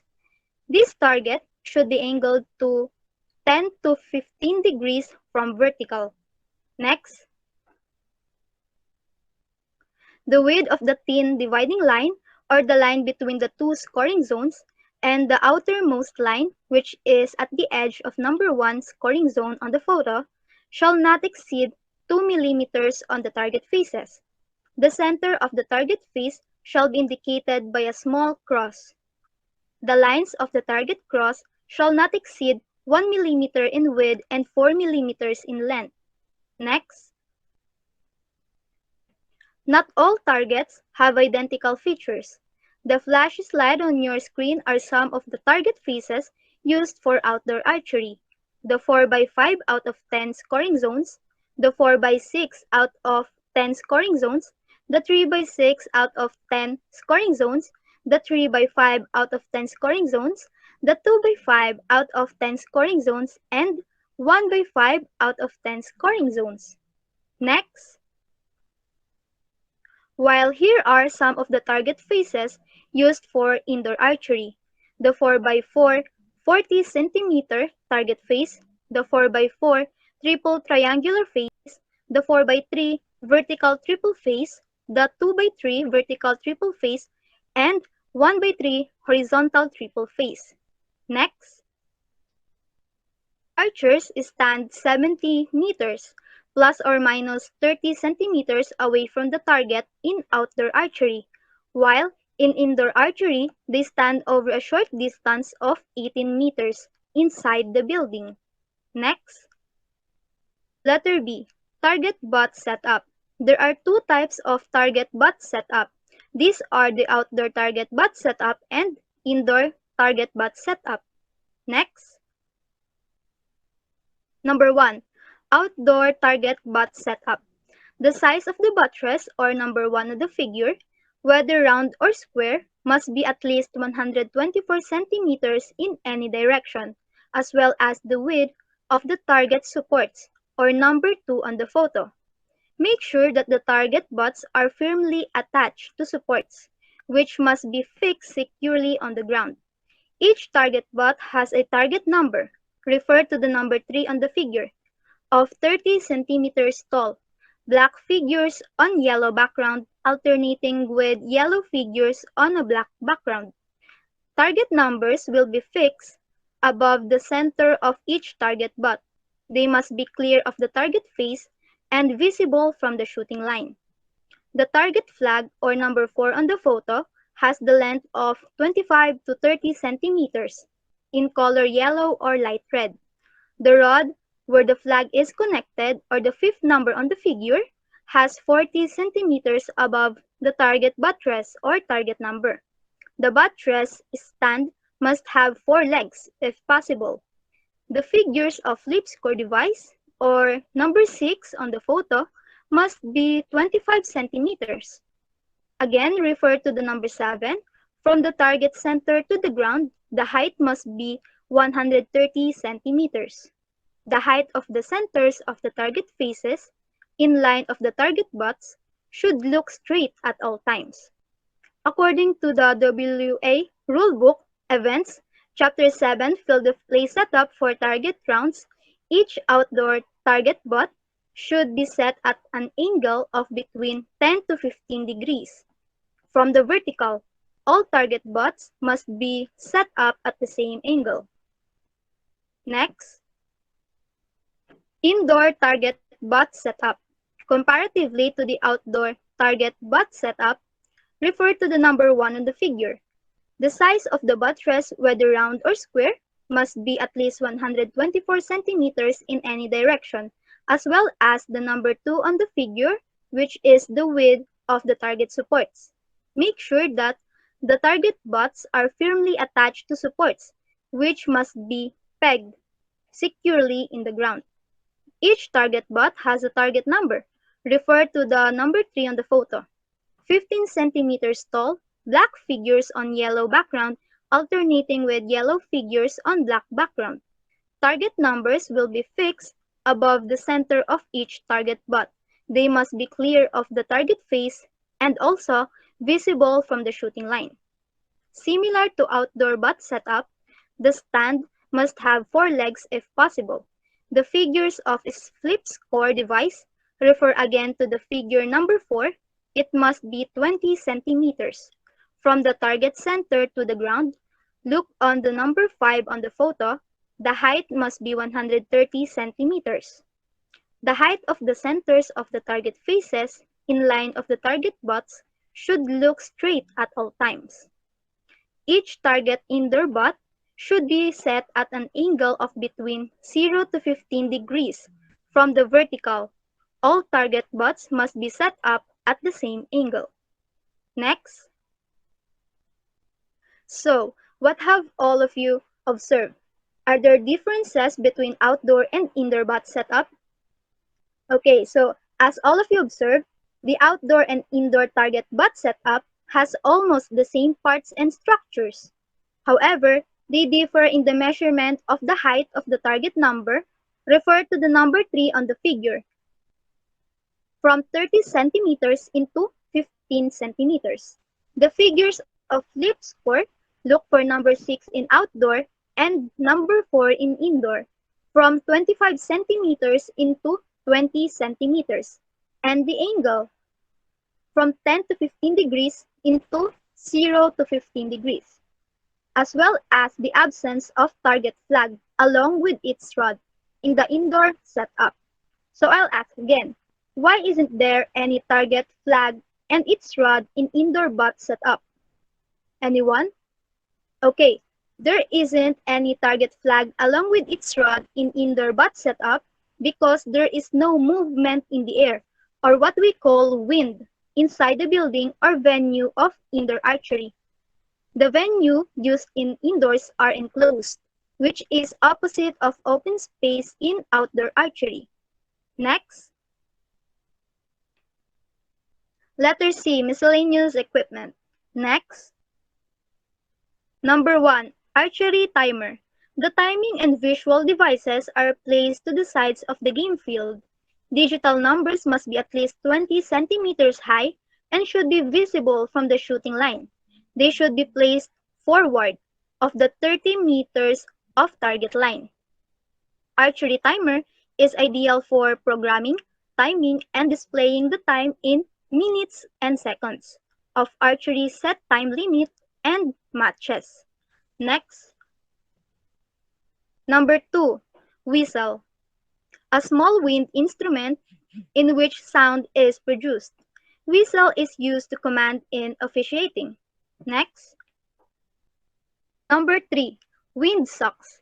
Wind socks are placed on both sides of the game field and one in the middle, when the game field is split by dividing lane. The height of the windsock should be between 2.5 meters and 3.5 meters above the ground. Windsocks are used as a basic guide to wind direction and speed. Next. Number 4, wind flags. Wind flags are any light flag material of an easily visible color, such as yellow or red, should be placed above the center of the butt, 40 centimeters above the top of the butt or target number. The flags will measure not more than 30 centimeters and not less than 25 centimeters in any direction. Wind flags are designed to judge the wind near the target. Next. Number 5, audio system and wireless radios. These are used by the judges during the competition for simultaneous communication. Next. Number 6, chairs and shelter. Chairs and shelter for the judges should be placed along the waiting line during the qualification and elimination rounds. Chairs are used to remove weight from the feet and maintain a stable posture, so muscles not directly involved with work can relax. Shelter are used for security, safety, protection from the weather in case of natural hazards of conflict. Next. Chapter 3, Field of Play Layout. Next. First, let's discuss about outdoor field of play layout. Next. Kindly rotate your phone to visualize the outdoor field of play layout according to the WA Rule Book 2 Events under Chapter 7 of Image 1 Range Layout. The field is oriented to prevent archers from shooting with the sun in their eyes. The shooting line is located on the north side of the range, as are the targets with a tolerance allowance from the magnetic positive or negative 20 degrees. This allows the sun to be behind the archers most of the day. Next. Number 1, shooting line. It is represented as number 1 on the figure. Shooting line is a position parallel to the target from which the archers shoot. Next. The field of play shall be divided into shooting lanes containing 1 to 4 butts. These lanes shall be marked by lines extending at right angles from the shooting line to the target line. Each lane has a width of 5 meters. A minimum space of 90 centimeters per athlete for outdoor rounds shall be guaranteed. Above the shooting lane on the left photo, a line parallel to the shooting line shall be marked 3 meters in front of the shooting line. Next, number 2, waiting line. Waiting line is represented as number 2 at the right figure. A waiting line shall be marked at least 5 meters behind the shooting line outdoors and at least 3 meters indoors. Waiting line is the place wherein the archer obviously waits, as what the name implies. So, when the archers have shot the required number of arrows, they must return back behind the waiting line. They wait there until the signal is given to advance to the targets for retrieving their arrows. In front of the waiting line is the media line, which shall be marked 1 meter. Next, number 3, equipment area. Equipment area is marked as number 3 at the right photo. It is located behind the waiting area. Equipment area is the place wherein the archery equipment is placed or stored. Next, number 4, competitors area. Behind the equipment area is the competitors area. It is indicated as number 4 on the right figure.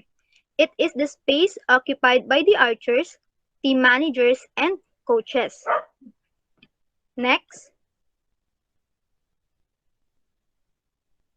number 5, spectators barrier. The spectators barrier is represented as number 5 on the right figure. Barriers shall be at least 10 meters behind the waiting line. Suitable barriers for the public shall be erected to keep spectators safe. Consideration should be given to any distractions caused to the athletes by movement of the people and etc. behind the butts. Next, based on the WA Rulebook 2, the backstop, which is number 5 at the right figure, shall be high enough to stop and catch arrows, which have just missed at the top of the butt. Backstop is made of thick, spongy material that absorbs the arrow's shock, because when an arrow was shot at a wall, fence, or anything else solid, the arrow would break upon impact. Next, number 6, judges' seats. The judges' seat is indicated as number 6 at the right picture. This station is right in front of the media lane, which is part of the waiting line. It is occupied by the judges and serves as their shelter or space during the game. Next, number 7, lights and digital clocks. Lights and digital clocks are represented as number 7 on the right photo, placed at a distance of 25 meters from the shooting line and are located at the end sides of the lanes. This is the space wherein the lights and digital clocks are placed for utilization in the game. Next, number 8, DOS stand. Refer to the number 8 at the right figure. DOS stand is the place wherein the director of shooting occupies.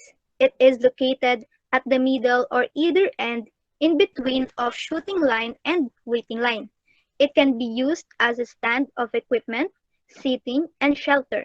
Moreover, DOS is the person that makes the archers shoot without any problems and worries. Next, letter B, indoor field of play layout. Next, indoor target archery is shot at 18 meters or 25 meters, using the same targets as outdoor target archery. The venue generally has polished wooden floor or a concrete floor. Next, again, kindly rotate your phone to see the range layout is somehow similar to outdoor field archery. Next, number 1, shooting line. Number 1 on the right figure. The number of targets in an indoor range depends on the width of the activity hall. Each archer requires a minimum of 80 centimeters of space on the shooting line. Next, number 2 is special arrow stop curtain, the number 2 at the right photo. Behind these targets, there must be a safe arrow stop device, known as a special arrow stop curtain, for low-powered bows missed shot. Never rely on a special arrow stop, because these curtains do deteriorate, and with some high-powered bows now available, the arrows have been known to pass through them. Next. Number 3, barriers. Number 3 on the right picture. Indoors, where the size of the hole dictates, suitable barriers shall be erected around the range to keep spectators back. The barriers are at least 10 meters from the ends of the target line. Next. Number 4, waiting line, indicated as number 4 at the right figure. At 5 meters behind the shooting line, there is a waiting line. If the space available is restricted, this can be reduced to 3 meters, but safety must not be jeopardized. Next. Number 5, equipment area. It is represented as number 5 on the right photo. Behind the waiting line, there is a space for the archer's shooting equipment. Next. Number 6, competitors area, indicated as number 6 again at the right figure. Behind the equipment area is a competitors area, which accommodates archers, team managers, and coaches. Next. No spectators are allowed beyond the target line, where the size of the hole does not require the erection of side barriers. No spectators are allowed beyond the barrier situated near the target line. Next. Chapter 4, Transportation of Archery Equipment. Next. Letter A, flight. Before each flight to and from the host country for the Olympic Games, for example, Japan for the Tokyo 2020 Olympic Games, teams are advised to notify their airlines that they are traveling with archery equipment. All equipment must be packed and locked in protective bow cases prior to the flight and should always be checked in as hold luggage. Next. Letter B, airport. If archers and their equipment are transported in separate vehicles between the airport, the Olympic Village, the archery venue, and other Olympic sites, a nominated team representative has the option to escort the team's equipment to ensure its integrity or good condition is maintained. Next. Letter C, storage facilities. The archery venue will contain secure storage facilities at which archers may leave their equipment after training or competition. Before storage, recurve bows must be disassembled and locked in protective cases. Bows must be destrung and the bow limbs must be removed. The secure storage facilities at the competition venue will close at the end of the archery competition, by which point all equipment must be removed. Next. Lastly, in the Olympic Village. Within the Olympic Village, archers must keep their equipment in hard-sided, locked cases, except when working on the equipment in their rooms. Recurve bow handles with sights and stabilizers may be carried outside their cases, both within the Olympic Village and during transit to and from the archery venue. But the limbs and arrows must be always kept in locked cases. Archers are not permitted to shoot arrows anywhere in the Olympic Village. Next. As all of you can see, here are the APA 6th edition references I have acquired as the sources of my report. So Thank you for listening, and let's hear the discussion of the next reporter. Thank you. Okay na po. Good day, this is Aubrey Marie Arcelia from BSED Science 2, and I will be discussing the first part of the rules and regulations of archery. So, after we talk about the history, the equipment, the people, we're not, we will be talking about the how it should be played. And we're not talking about how to look cool in archery or how to look like Katniss Everdeen or Robin Hood, but how should it be played. Then kung paano siya in-officiate, including the participation and scoring systems events such as the Olympic archery. So, next, we'll be talking about the starting with skills and techniques. Next,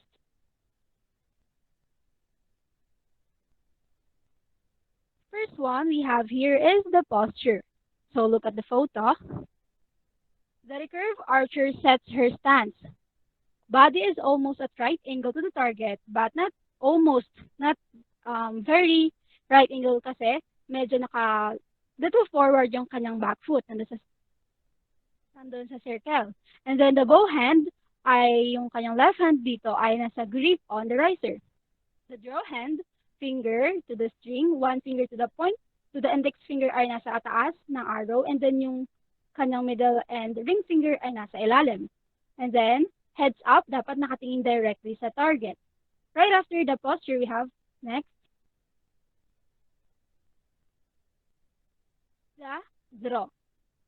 So, she lifts her bow up to point her arrow directly at the target. So, kung kanina nakatingin lang si Archer dun sa mismong target, ngayon ililift niya si bow directly dun sa target at nakapoint dun yung bow.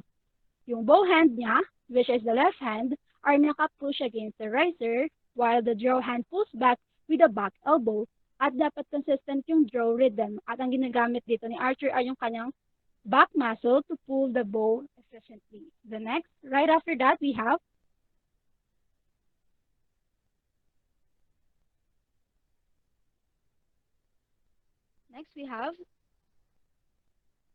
the aim.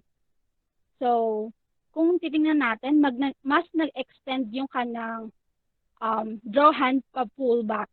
So that yung bow hand is still lifting the bow, pointing to the target, push force, while the draw hand ay naka-pull back with her elbow, making the string touches the lip and the nose. So nakikita naman natin dyan. At this point, how the aiming do is dog. So yun yung aiming eye, yung nakabit na circle. And actually yung aiming eye, siya yung closest to the draw hand, which is the right hand, kaya ang kanyang aiming eye ay yung kanyang right eye. So, minsan nakikita tayo sa mga movies, mali. Kasi yung mga actors, they use their aiming eye like ito yung nakapikit. Pero mali yun. Which is dapat ang na medyo nakaslide pikit or depende dun sa archer, na dapat yung kanyang left eye yung nakapikit kung ang kanyang right eye ang kanyang tinatawag na aiming eye. So, dapat maintain din yung pressure sa kanyang elbow and then yung tension sa back. Kasi kapag nag-relax tayo, pupunta tayo dun sa next slide.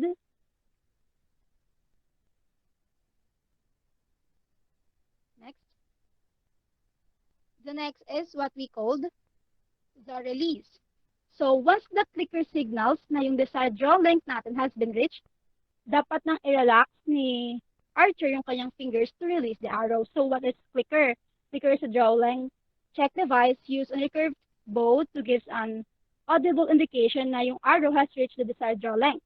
Kapag tumunod na yon, syempre, i-relax na ni Archer yung kanyang finger, and then, because pressure on her back elbow and the force or push force of her draw hand against the bow, there will be sharp movement of the bowstring. Then, it will snaps back into its original position. So, after that release, hindi pa pwedeng mag-celebrate si Archer. Meron pa tayong next, the follow through. The archer will move the draw hand to the back of her head, kung makikita natin sa photo, and the bow hand will stay still pointing forward to the target. Why? Bakit naka-point to the target pa rin si bow hand? Why? Kasi, para hindi ma-interrupt yung pag-travel ng arrow. And the body should be still remain and unmoving. So, those are the basic ones. if you want to know more about the techniques, you can visit the World Archery YouTube channel. There are a lot of videos of competition that you can do observe to learn more about it. And moving on, next we'll be discussing now about more serious topic, the important guidelines and instructions in officiating Olympic archery competition. So next,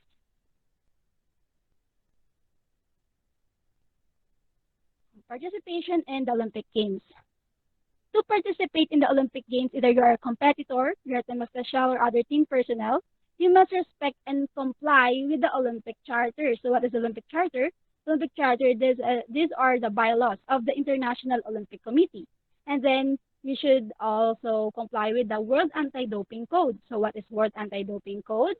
It is a core document that manages anti-doping policies. So what are the offense under this?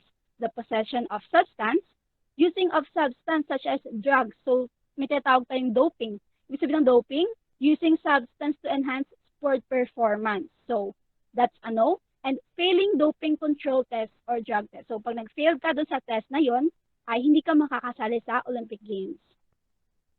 So, here is the bylaw to Rule 40. Pabalik mo muna. So, each international federation, for instance, the World Archery, will submit sports rule for participation to the IOC Executive Board for approval. So, iba pa dun sa rules na nasabi ko kanina sa Olympic Charter and World Anti-Doping Code, ito naman yung mismong sports rule na binibigay naman ng mismong federation. So, yung federation is either swimming ba siya, boxing, cycling, dito naman ay yung archery, World Archery Federation, sila yung magsasabi ng rule dun sa IOC or International Olympic Committee para sa approval at para makita kung naka-align ba ito sa bylaws nila. Next.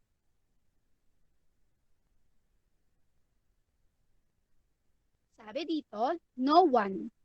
It means competitors, team officials, and other team personnel who participate in the Olympic Games may allow their person, their name, their picture or sport performances to be used for advertising purposes during the Olympic Games in accordance with the principles determined by the IOC Executive Board.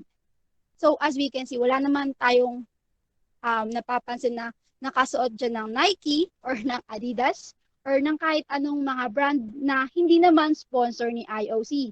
Sa photos, makikita natin na may mga sponsors ng IOC na nasa mga banners or nasa likod. Example doon yung Hyundai. So, bakit meron doon kung bawal mag-advertise? Bawal mag-advertise kung hindi ito sponsorship ng IOC. So, hindi siya, kung ito example, yung Hyundai, ibig sabihin nun ay sila ay sponsor ng IOC. Tumutulong sila financially sa IOC para magkaroon ng budget para sa mga competitions. Kaya hindi pinapayagan na magkaroon ng advertising purposes or advertisement opportunity yung mga players or mga coaches or mga sasali sa Olympic Games ay para hindi sumakay sa fame or sumakay yung mga iba't ibang business dun sa Olympic Games or sa IOC na hindi naman tumutulong financially. So next, we have the bylaw to Rule 41. It says here that any competitor must be a national of the country of the National Olympic Committee which is entering such competitor. Sabi din, a competitor who changed nationality may participate, but may participate to represent a new country, pero dapat sumunod sa mga condition. And sabi dito, 3 years should pass since the competitor represents his former country bago pa niya i-represent yung bago niyang country. But yung rule na to or itong duration na 3 years, pwede pa itong mapaikse or mabawasan. Depende po sa mapag-uusapan ni IOC, ni NOC, at ni International Federation. Next.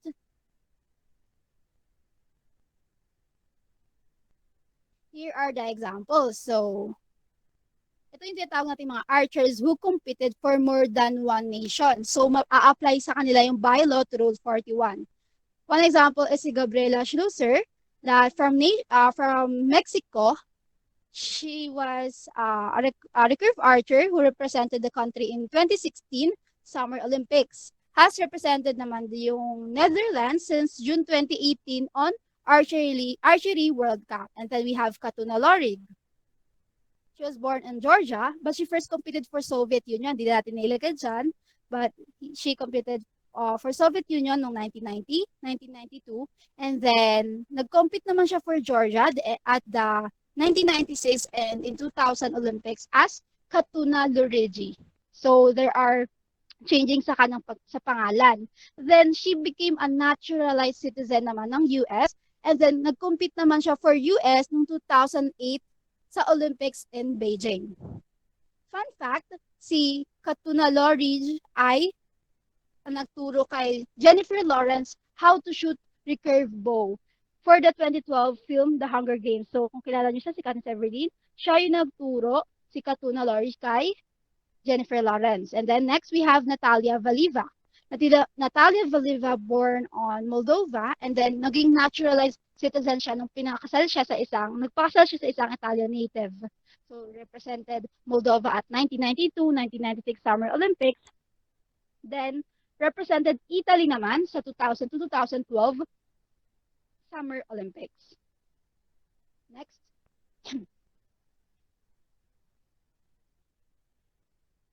Ngayon, dumako naman tayo sa tinatawag nating archery scoring. So, how scoring works here on archery. Next. Ayan. So, makikita natin dito yung parang minsan, bukod sa arrow, ito yung tinatawag nating symbol ng archery, yung target. Na-discuss na kanina about this target kung ano yung mga scoring sa nakasulat dito. The archery is scored by valuing each ring of the archery target that the archers shoot at to score points. So the center ring is worth 10 points as it is the most difficult, and then the rest of the rings are in sequential order from 9 to 1 inside and outside. So the closer to the target, the closer to the center ring, the arrow is on the target, the more points the archer earns. So logic naman yon. And then kung sa scoring table, makita natin doon yung 10, 9, 8 pababa, and then yung colors, discuss na rin kanina, yellow or gold. Makikita sa last part is, sa right side is yung Pantone code. So what is Pantone code? Ang Pantone code po ng yellow dyan, tandaan natin, is 107U. Ano nga ba yung Pantone code at para saan to? Actually, ang Pantone code po ay isang color system na ginagamit para ma-identify yung specific or exact color. Next slide, please. So, dito makikita natin yung iba't ibang happy colors of yellows and gold.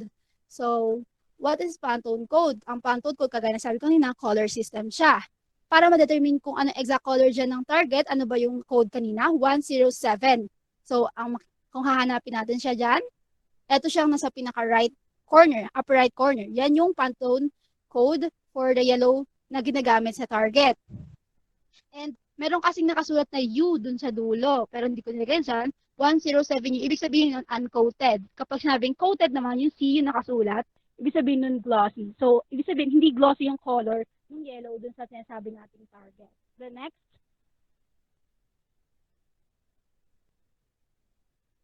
So, ito yung tatlo pang kulay, yung red, yung yellow, and blue. Yan yung exact color. Kung isa-search natin siya, makikita natin yan. So, fun fact lang yan. Next.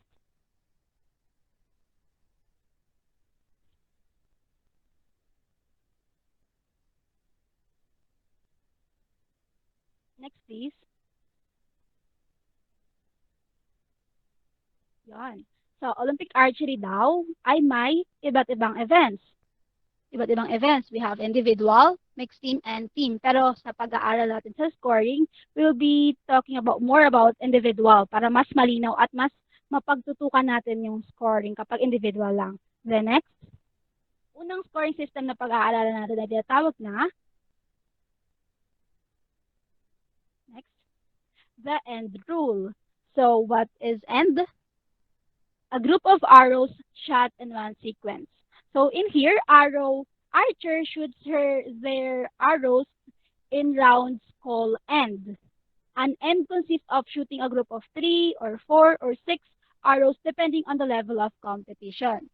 So after an archer shoots an end, they will be then scored based on the added total of their arrows throughout the competition. So next, para mas maunawa natin yan. Next slide, please. Yan. So this is what we call an end rule. I-apply natin siya yung end rule dito sa table na to na we called 12 arrow match. It means na 12 arrow yung kailangang maubos nila sa isang match. Say for example, given na dapat sa level of competition ay they use 3 arrows. Kung 12 arrow match play siya, ilang ends yon? Makikita natin siya dito sa second column. We have here 3 times 4 equals 12. So it means 3 arrows at 4 ends. It means 4 series of 3 arrows to get 12. Kapag naman sinabing 4 arrows, ilang ends yon? Of course, 3 kasi 4 times 3, 12. Same goes to 6. Kapag 6 arrows naman, dalawang series of shootings na lang ang magaganap para makakuha tayo ng 12. So how end rule happen or how end rule works, dun sa end scores naman, tumingin tayo dun sa end scores. Makikita natin sa 3 times 4, we have series of 30, 30, 30, 30. Yan yung mga scores ng bawat arrow. How? Kasi sa unang end, yung 30, ay nakuha siya dun sa tatlong arrow na perfect ni Archer. Kasi ang pinaka maximum na score ay 10 sa isang arrow. Kung tatlong arrows yon, then she or he will have 30 points. Kapag apat na series yon, to get 12 arrow match, we will have 120 dun sa score na total. Same goes to sa 4 arrows. Yung 4 arrows, isang end nun, ang maximum score ay 40. Then sa 6 arrows naman, ang maximum score sa isang end ay 60. At pare-pare siyang may 120 points. So yun yung end rule. Pag add-addin lang yung total points for all their shots, and then yun yung magiging kanilang end scores or total end score. Next. So this, yung end rule na pinag-usapan natin, ito yung na-a-apply sa tinatawag nating qualification round. So what is qualification round? Ang qualification round po ay kung ibabase po natin sa school year, we have the first sem and second sem. Ang first sem ay matatawag nating qualification round. In the Olympics, a total of 128 archers compete in individual events with 64 men and 64 women representing their country. In both competitions, 64 archers must or shoot 72 total arrows each. So kada isa, meron silang 72 arrows. Pero itong 72 arrows na to ay hindi siya straight one sequence lang. No, it is broken into 12 series of 6 arrows. So kung magaling ka sa math, magigas mo agad na 12 times 6 is equals to 72. So, para mas unawaan natin yan, next slide, please. Ayan. So, qualification round, itong table na to ay matawag natin an end of 6 arrows. Kanina nabanggit na 12 series of 6 arrows daw. Kumuha tayo ng isang end. Itong isang end na to. Ito yung first 6 arrows. Ito yung scores nila. Makikita natin sa left side, yun yung mga archers, si F1 to F8. Say for example, si F1, yung kanyang unang 6 na arrows sa first end na tinatawag or masasabi natin first group of arrows ay may score siyang 9, 9, 9, 9, 8, and 7 na total sa 51. Tingnan naman natin si F8 sa pinakababa. Ayan, sa pinakababa. Siya naman yung matatawag nating perfectionist na archer at napakahusay kasi nakuha niya yung maximum score sa isang arrow which is 10. And then, na-perfect niya lahat yon. Yung 6 na arrows, nakuha niya ng tag-10. And then, makakuha siya ng 60 points, yung maximum score sa isang end. Okay? Guess na. So, yung end rule, yun yung scoring, ulitin ko, yun yung scoring na lahat ay mapagtototal. At tama naman, ito next. Yes, yung next table naman ay mas marami ng numbers. So, I hope di kayo na-overwhelmed. So, dun tingnan ulit natin si F1, yung kanina. Di ba nag-score siya ng 51? Yun, nandun yung 51. Sa number 1, sa left side. Yun. Ito yung naman to ay 12 series of 6 arrows. Kung kanina, an end of 6 arrows, ngayon naman, 12 ends na. Pinagsama-sama natin yung dito yung 12 para matotal natin siya na 72 arrows lahat. Ito yung mga nakuha nilang points kada end. Kung ang isang end ay total ay 60, 12 na 60. Yun yung magiging pinaka-maximum score. So guys, ni F1. Sa F1 ay nag-score siya ng 51 sa unang end. Sunod naman ay 54. Sunod 55. At nag-total siya sa dulong-dulo. Makita natin sa may right, dun sa medyo angry red na color, ay 648 yung kanyang total score. Tingnan ulit natin si Perfectionist F8 sa pinakababa. Score naman niya dun ay 60, di ba? Sa unang end. Sunod na end ay 60 pa rin. Yung anim na arrow niya ay 60. 60, 60 until dun sa pinakadulo, 60 pa rin siya. Nakuha niya ay yung maximum score na pwede makuha sa qualification round, which is 720. Sa dulo, may makikita kayo dyan na after nyan yung mga numbers sa dulo. Yan ang tinatawag nating ranking. So, qualification round po kasi ay i-rank sila. Yung ni-rank ko na yun ay hindi 1 to 8 lang yan, ha? Imagine 64 sila, di ba? 64. So, yan ay 1 to 64. 8 lang yung nilagay natin sa table. Pero 1 to 64 yung ranking. Okay, next.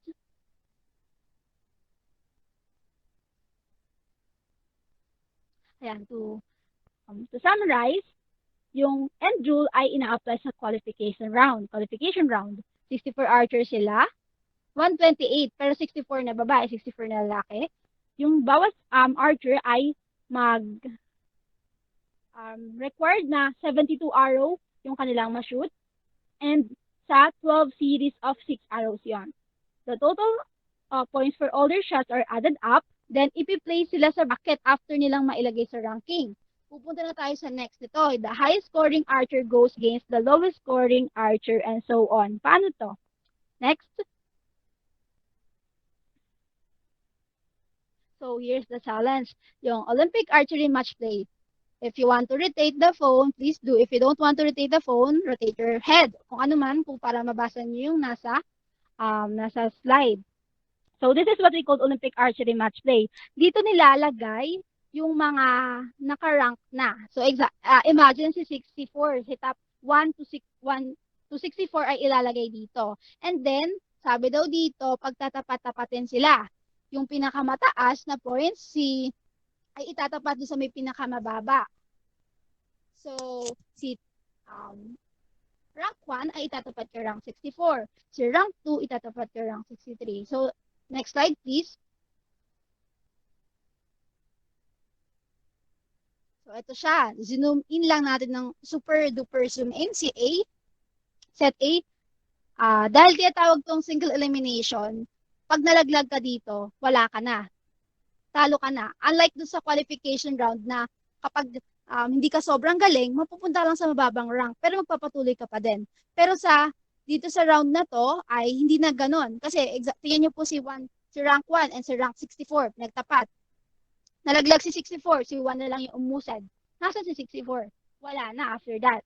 And then si 33 at 32 naglaban, si 32 yung nanalo. And then si 1 and 32, head-to-head knockout, and then maiiwan na lang si 1. And then hanggang sa dulo, si 1 na lang, and so on and so forth. Next.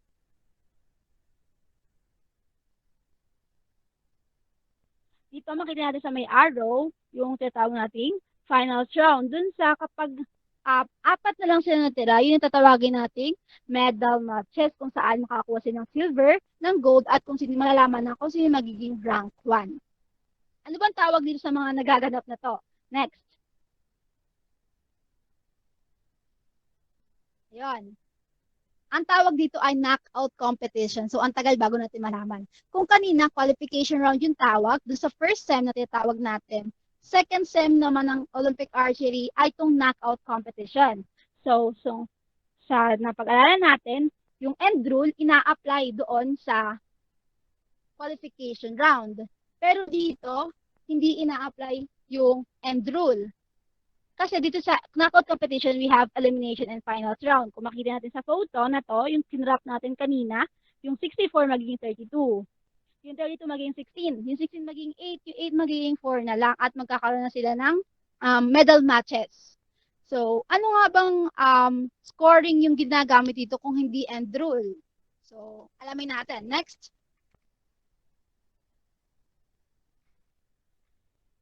Ayun.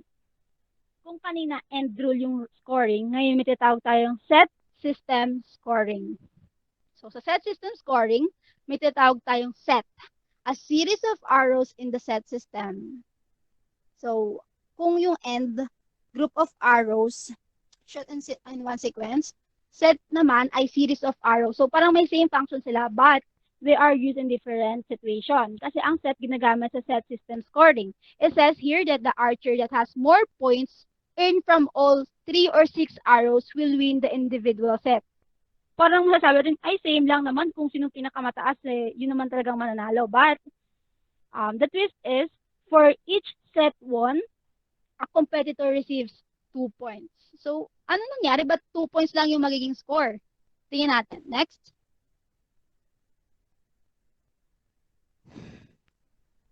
Ayan. So, this is a table of scoring sa knockout competition elimination round. Sa elimination round, we have 18 arrow match. Kung sa qualification round, we have 72 arrow match na distribute sa 12 series of 6 arrows. Dito, yung 18 arrow match ay distribute sa 3 sets of 6 arrows. So, mas onti na siya. Tingnan natin yung example na si player A, si Archer A, and si Archer B. Makikita dito yung kanilang arrow values. Yun nandun sa mga black na numbers na pahiga. And then yung arrow values din ni Archer B. Sa set 1, tinatawag natin. Ibig sabihin nun, 6 arrows sa isang set, 6 arrows sa isang set, 6 arrows sa isang set. Ang pinakamataas na magiging score natin sa isang set ay 60. Very good. Kasi yung 60 ay naging 60 siya kasi ang isang arrow ay 10. At 6 na arrows yun. So, easy math. 6 times 10, we have 60. Dun sa set 1, tingnan natin yung set 1 na column. Arrow value ni Archer A ay 60. Arrow value ni Archer B ay 55. Sinong mas mataas? Okay, easy math again. Si 60 ang mas mataas. Kaya, yung 2 points, napunta kanino? Kay Archer A. At 0 yung point ni Archer B. So, ang honor natin dito, after ito ay tama. Yan yung naka-red. Yung red na yung magiging tatawag nating set points. Kung kanina yung end rule, sinabi na ang score mo ay ganito kalaki, 720, ganon. Ang maging score dito ay yung set points mo lang kung nanalo ka. Kapag di ka nanalo, of course, 0. And then, we have the set 2. Sa set 2 naman, bumawi naman si Archer B, mas ginalingan niya. Pero di niya na perfect. Pero ayos lang kasi naka 59 points pa rin siya. Against kay 55 points ni Archer A. Ang nanalo dito ay si Archer B. Kaya napunta sa kanya yung 2 points. Sabi nga sa rule ng set system scoring ay kung sino mananalo, siya yung may 2 points. So ayun, 2 points sa kanya. And then nagkaalaman na. Sa set 3, bumawi ulit si Archer A, perfect na. Ayun, naging 60 points yung score niya. Tapos, 59 si Archer B. Though mas magaling kaysa dun sa una niyang laro, si Archer B, ay nanalo si Archer A. Nakuha niya yung 2 points. And then, naging total set points niya ay 4. Then, si Archer B ay 2. Ang nanalo ay si Archer A with a total points of 4. So, yun yung set system scoring. Hindi natin dinadala yung malalaking numbers, kundi yung total set points yung ina-acknowledge. So, next dito sa knockout competition ay yung finals round. Paano naman siya in-scorean? Next. Yan. So, dito naman, ginamit naman natin si Archer C at si Archer D. Baka pagod na si A at si B sa examples. So, sa finals round, meron tayo tinatawag na 15 arrow match. Kung kanina 18 arrow match, ngayon 15 arrow match. Yung 15 arrow match na to, again, hindi siya tuloy-tuloy. Hinati siya sa 5 sets of 3 arrows. So, mas maraming set, yet, mas onting arrow kada set. Tingnan natin. Si Archer C, sa set, doon tayo tumingin sa set 1. Sa set 1, si Archer C nakakuha ng 29 points. Why 29 points? Kasi, yung 3 arrows, ang maximum score ay 30. Diba? Kasi 10, 10, 10. Pero hindi na perfect ni Archer C, kaya naging 29 lang siya. And then, si Archer D naman, ay nakakuha ng 30. Kaya yung score natin, yung rule dito ay ibibigay sa kanya yung 2 points. And then sa set 2 naman, fortunately, nagdinalingan nilang dalawa and then nakakuha sila ng tag 30 points. Kaya, nakakuha sila ng tag 1 point. So, ganun kapag nag-tie kayo dun sa isang set, mahati yung set points sa tag 1 kayo. And then, proceed tayo sa set 3, nanalo si Archer C, napunta sa kanyang 2. Set 4 naman, nanalo naman si Archer D. So, parang palitan lang sila. But, sa dulo, makikita natin kung sino talagang nanalo. Ang total set points ni Archer C ay 3 at kay Archer D naman ay 7. So, malinaw na malinaw kung sino nanalo, si Archer D. So, yun yung tinatawag nating set system scoring. Next.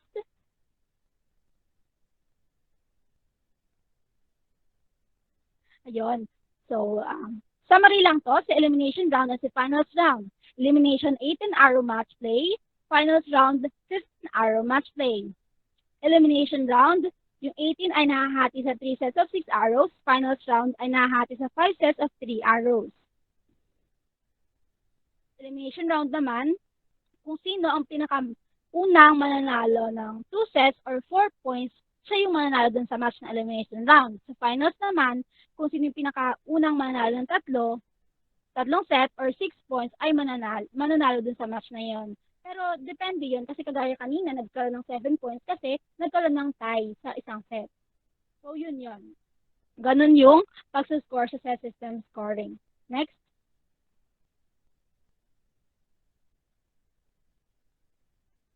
Ngayon naman, syempre baka may nagtanong sa inyo, paano kung tie pa din pagdating sa dulo? Paano pag ganito? So dito na pag-usapan yung tiebreaker sa qualification and knockout rounds. Next.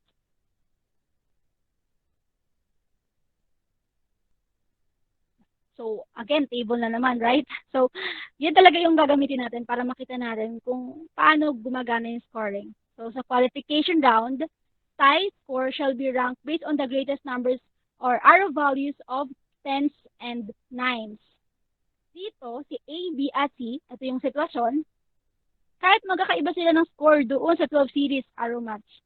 Ayun, doon sa 72 arrow match pala, ay nagpare-pare sila ng total score sa dulo after dun sa qualification round 648, 648, and 648 na nagbigay sila ng ranking na 16. Nabigyan sila ng ranking na 16. Pare-pare silang tatlo. Pero hindi, it will not work.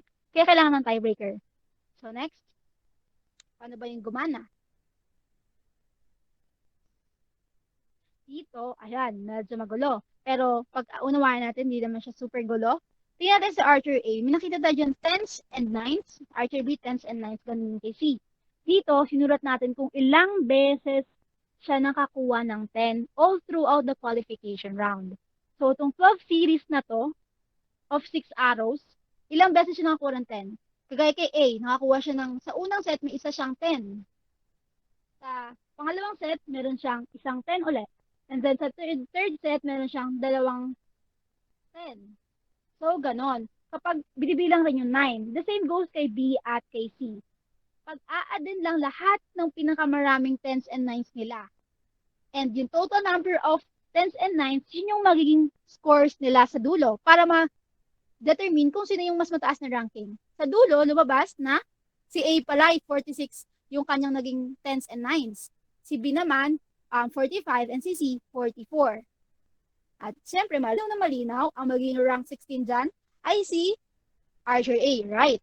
And then, 17, 18 na yung dalawa. Pero, paano kung, next nga po muna. Next. Ayun, so nakuha na yung ranking. Next. Paano kapag, siyempre, may magkasabi pa rin, paano pag type pa rin yung dalawa? Paano pag type pa rin? So, pag ganito, hindi na sila mag-the number of 10s and 9s kasi nagawa na yon. Ang gagawin na dito ay i-declare sila as equal. Pero, dun sa Olympic Archery match play, yung gagawa ng match play na tinuro kanina, single elimination, magtatapat-tapat, bawal kasi dun may tie. Kaya, ang gagawin na lang nila ay magto-toss coin para magkaroon ng maayos na ranking. Pero, i-declare sila as equal dun sa record. Yon. So, next naman tayo. Hindi naman kasi itong greatest number of tens and nines yung ginagamit. Tama, dito naman sa knockout rounds naman, ibang ginagamit. Kaya tawag natin shoot off. Yun yung tiebreaker nila. So, archers shoot one arrow and whoever is closer to the center wins. So, dito sa photo na to, ito photo lang. Makikita natin yung tension. So, sa Perova and Chang, shoot off for Gold Antalya 2018. So, meron silang shoot off. Ito, next slide po. Makikita natin kung gaano ka-exciting yung archery sa part na to. Ito yung naging scores nila. Screenshot ko na lang. So, left side kay Krishna Pevaro, isang Russian archer. And then sa right side naman, left side si Russian, right side yung South Korean na si Chang Ye-jin. Kung titingnan natin, pareha sila nasa 9 yung score nila. Right, tama, 9. Ayun, medyo nakakalito lang kasi kung titingnan mo yung shadow. Pero hindi, nasa 9 sila parehas. Sa tingin nyo, sino ba talaga yung nanalo dyan? Actually, nalito ako nung una, but nung pinanood ko siya at nung lumapit na dun si Judge yung nag-measure, siya yung tumingin.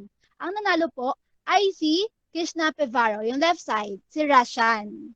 Siya yung mas malapit based doon sa judge na lumapit para alamin kung sino yung nanalo. So, dito, hindi ginagamit yung pinakamaraming tens, pinakamaraming nines, pero sa qualification round lang po yung ginagamit. At kapag elimination at finals round, shoot-off po ang ginagawa. So, yun. Sana nasagot ang mga katanungang hindi nyo naman talaga tinanong. Next. Ayun. So, scores naman tayo. So, may tanong dito sa baba. Do archers keep track of their own scores? Tingnan natin mamaya. Next.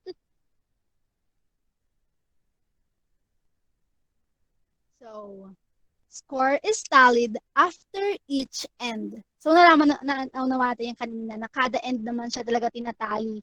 Di naman kada isang shoot mo ng arrow, lilista na agad kung anong number yung score mo. Right? Di naman pupunta agad doon yung isa para tanggalin yung arrow. Okay, na record na to. No, hindi ganon. And then, values are recorded from highest to lowest. As you can see, sa first end example, may 10, 9, 8, 6. Dito, sinusulat yung pinakamataas na score muna, tapos mula sa loob na arrow doon sa target papalabas. Hindi ibig sabihin na nasa unang table, ay nasa unang column, ayun yung unang arrow mo. 10 score ka siya, tapos naging 9 sunod. No. Nililista dito yung pinakamataas muna, and then pahuli yung pinakamababa. And then yung end score. Yun. Next. Ayun. So, the scores kasi dito, a scorer should be, dapat dalawa yung scorers dito. Una, scorer A shall call out the name of the player and then the arrow values and i-write yun sa scorecard. Si scorer B naman, our role naman niya dito, i-verify niya kung totoo nga ba yung sinulat ni scorer A at kung in-announce niya ba ng tama. Kapag nagkaroon dito ng di pagkakaunawaan or disagreement, ang tatawagin po natin dito ay hindi si coach, kundi si judge. Si judge ang aalam kung, example, sinabi ni scorer B, mali po yung sinulat ni scorer A, hindi po talaga 9 yun, 8 lang po yun. Siyempre, ipipilit ni scorer A, ay hindi, 9 talaga yun. Para magkaroon ng pagkakaayos, tatawagin si judge at siya yung magde-decide. Doon sa tanong natin kanina, do archers keep track of their own scores? Yes, sometimes. Kasi si scorer A, pwede siyang maging, siya yung mismong athlete. Siya yung pwede niyang i-call out yung score niya, yung sarili niya. Sarili niyang arrow, right after the end or the set. Tapos si scorer B naman, maaaring isang staff, organizer, team personnel, or yung kasama niya dun sa target na yun, or yung head-to-head knockout niya, pwede yun. Pwede siya yung mag-check. Pero hindi lahat ng pagkakataon ganon. Depende pa rin po yun sa pagkakataon. Next. Yan. Lastly, we have the commands. Dapat alam natin to. Very important. Hindi lang yung skills and officiating. Next. So, ang ginagamit po na commands are whistle commands. Pag narinig natin yung 2 whistle blows, the archer moves to the shooting line. So, pag nakarinig ka ng dalawang whistle blow, hindi ka dapat nagliliwaliw pa. Dapat nandun ka na sa shooting line. After, andun ka na, from waiting line, pupunta ka na sa shooting line. Next. Next niyan ay may tatawag tayong 1 whistle blow. pagka narinig niyo yung isang whistle blow, dapat get ready ka na. At gagawin mo na yung aim, draw aim, and i-release mo na yung arrow kapag tumunog na yung clicker. Then,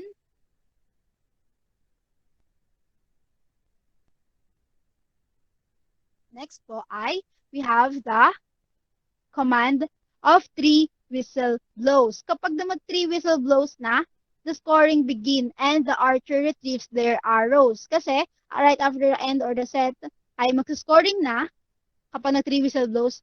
Ibig sabihin nun, i-make sure mo na ikaw hindi ka na mag mag mag-shoot pa ng mga arrows since may nag-score na dun sa harap na maaaring ikaw din yon, and then i-retrieve na yung arrows right after scoring every arrows. And then next, yung pinakamahalaga, I mean mahalaga naman lahat, pero mahalaga din itong last, ito ang tinatawag na 4 or 5 whistle blows.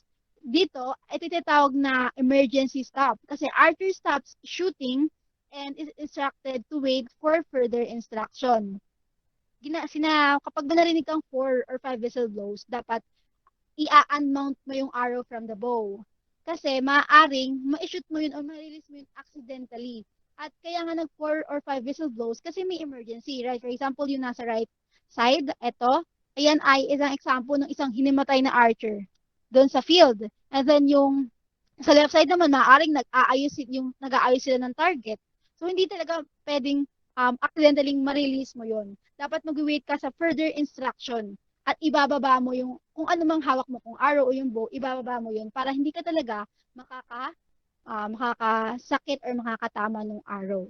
So, that's all. I guess last na yon. Baka next po. Yan po yung reference namin. So, thank you so much. This is the first part of the um, rules and regulations. This is Aubrey Marie Arcilia. Good day. Ayan, so good day everyone. I am Reynald G. Anyar from BS Ed Science 2, and I'll be reporting you the second half of the rules and regulations in Olympic archery. So next, let's have first the outline of the topics and subtopics that we'll be going through in this part. So first we have the scoring rules. Under this, we have the rare scoring scenarios. Second is the shooting regulations. Under this, we have the timing rule and the reshooting rule. Third, we have the equipment rule. Under this is the equipment failure regulations. Fourth, we have the dress regulations. And fifth is the other rules and regulations that may cause others or archers disqualifications. Next.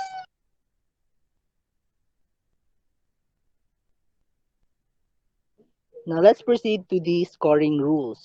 Next. So first, don't touch the arrows unless recorded already. So this is very self-explanatory naman. Until the value of all the arrows are recorded, it shouldn't be touched. For every sport naman or competition that involves target shooting, this one is the most basic and common rule. Next is for every arrow na shoot ng archer, it will be marked on the target face. And that mark is exclusive for that particular archer. There are special cases kasi na madidiscuss natin mamaya kung saan magagamit yung markings. Third is no reshot. Under most circumstances, reshooting is really not allowed. But, there's a condition para mabigyan ng pagkakataon ng archer na mag-reshoot. Later din natin yan i-discuss. And last for this slide, we have miss shots. Of course, in any sport, kapag na-miss mo yung target, or for example, yung ring sa basketball, wala ka talagang points na makukuha. It always counts as 0. Now, let's proceed to the rare scoring scenarios. Next. Next pa po.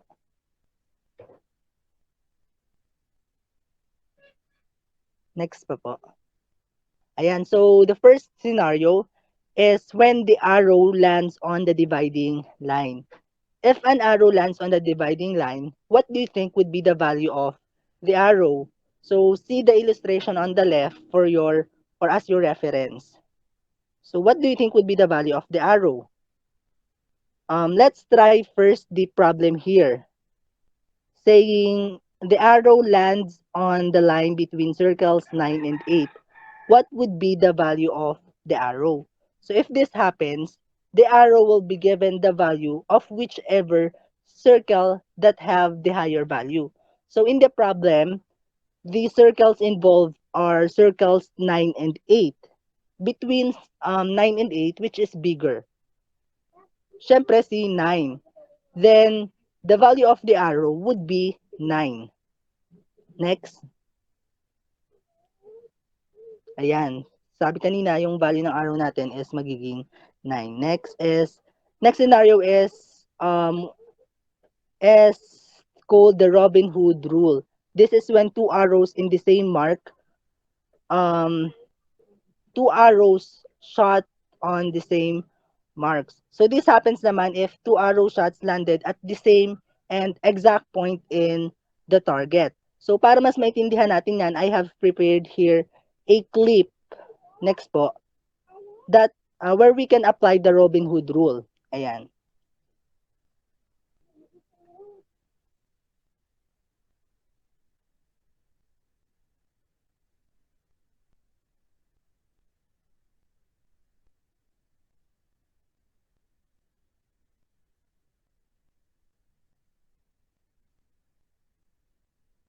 Ayan. So as you can see in the video, the arrow literally splits into two. But not necessarily naman na magsisplit talaga yung first arrow into two. Kumbaga, there are two ways para mag-apply yung Robin Hood rule. Una, it's either mag-split yung arrow into two, and then the other, pwedeng hindi naman as long as they are on the same mark on the target face. So, next.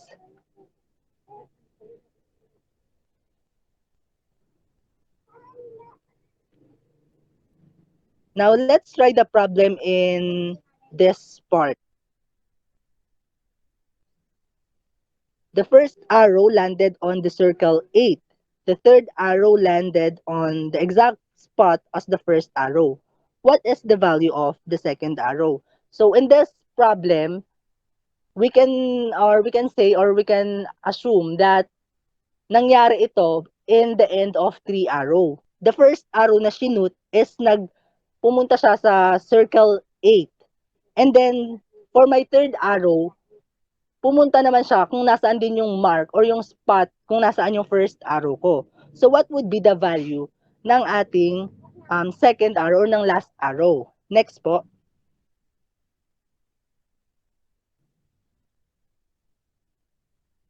Sabi, the latter arrow will have the same value as the first arrow. So applying this, kung ang value ng ating first arrow is 8, then yung last arrow natin kung saan nag-shoot din kung saan yung mark or yung spot nung first arrow, then the value of the last arrow would be 8 then. The same with the first arrow. The next, the last scenario or last rare scoring scenarios is when an arrow rebound or hangs off the target. So let's us watch a video ulit or a clip na prepare ko. Next po. Ayan. So this is just an explanatory video. In real life or in real competition, hindi naman natin hinahagis yung arrow. It is shoot using a bow. So yan yung tinatawag natin na yung arrow is nag-rebound from the target. Tumama yung arrow sa target but hindi siya nag-stay dun sa target or hindi siya na-suspend dun sa target kundi nag-bounce back siya. The next po, when the arrow hang off naman.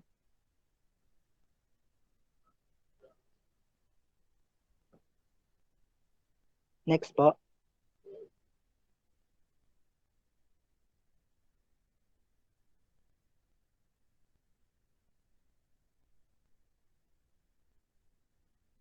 Pakibalik po dun sa unang slide niyan.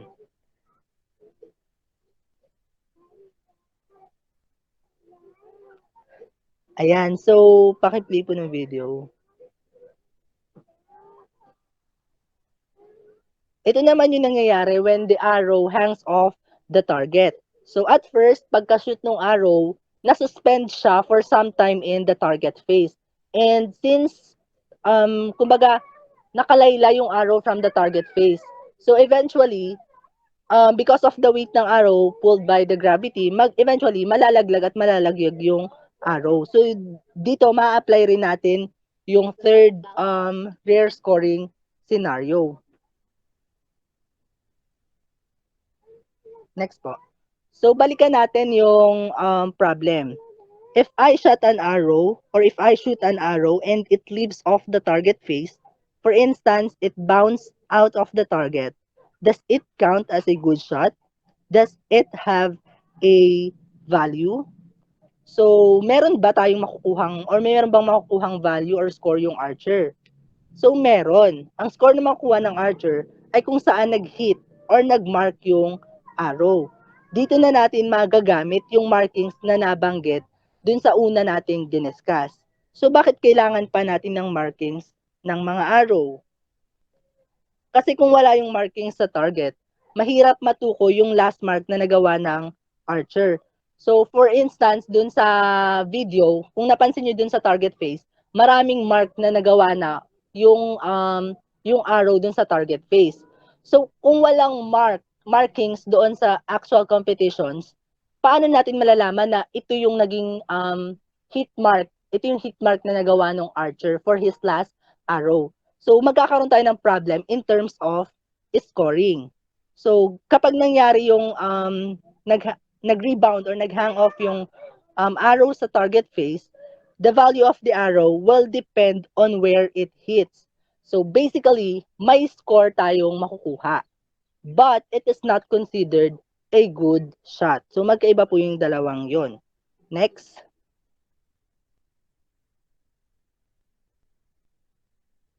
Now, let's move on to the shooting regulations. Next.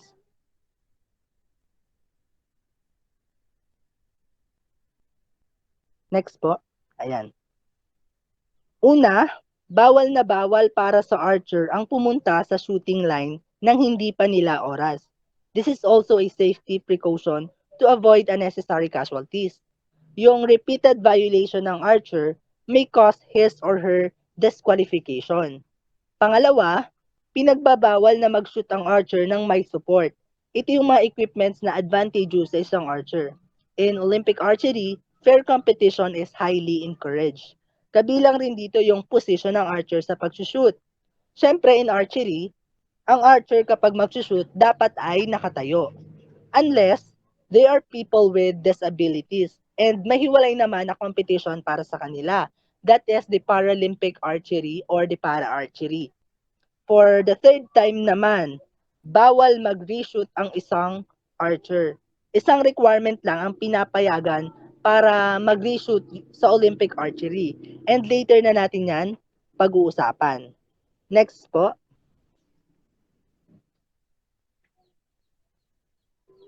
Bawal rin ang communication na nakaka-distract sa ibang archer. So we have two forms or two ways of communication, the non-electronic and electronic communication.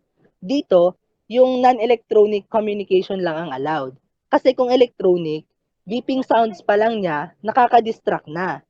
Siguro, since hindi rin naman pwede ang coaches sa shooting line, I assume na hand signals yung tinutukoy dito. Kasi before naman pumunta ng shooting line ng archer, na-coach na siya. For further instruction siguro, they can use signals na. Second for this slide, hanggat hindi sinasabi or without signal, bawal i-draw yung bow with or without arrow. Sa shooting line lang siya pwedeng gawin kapag mag-aim na sa target.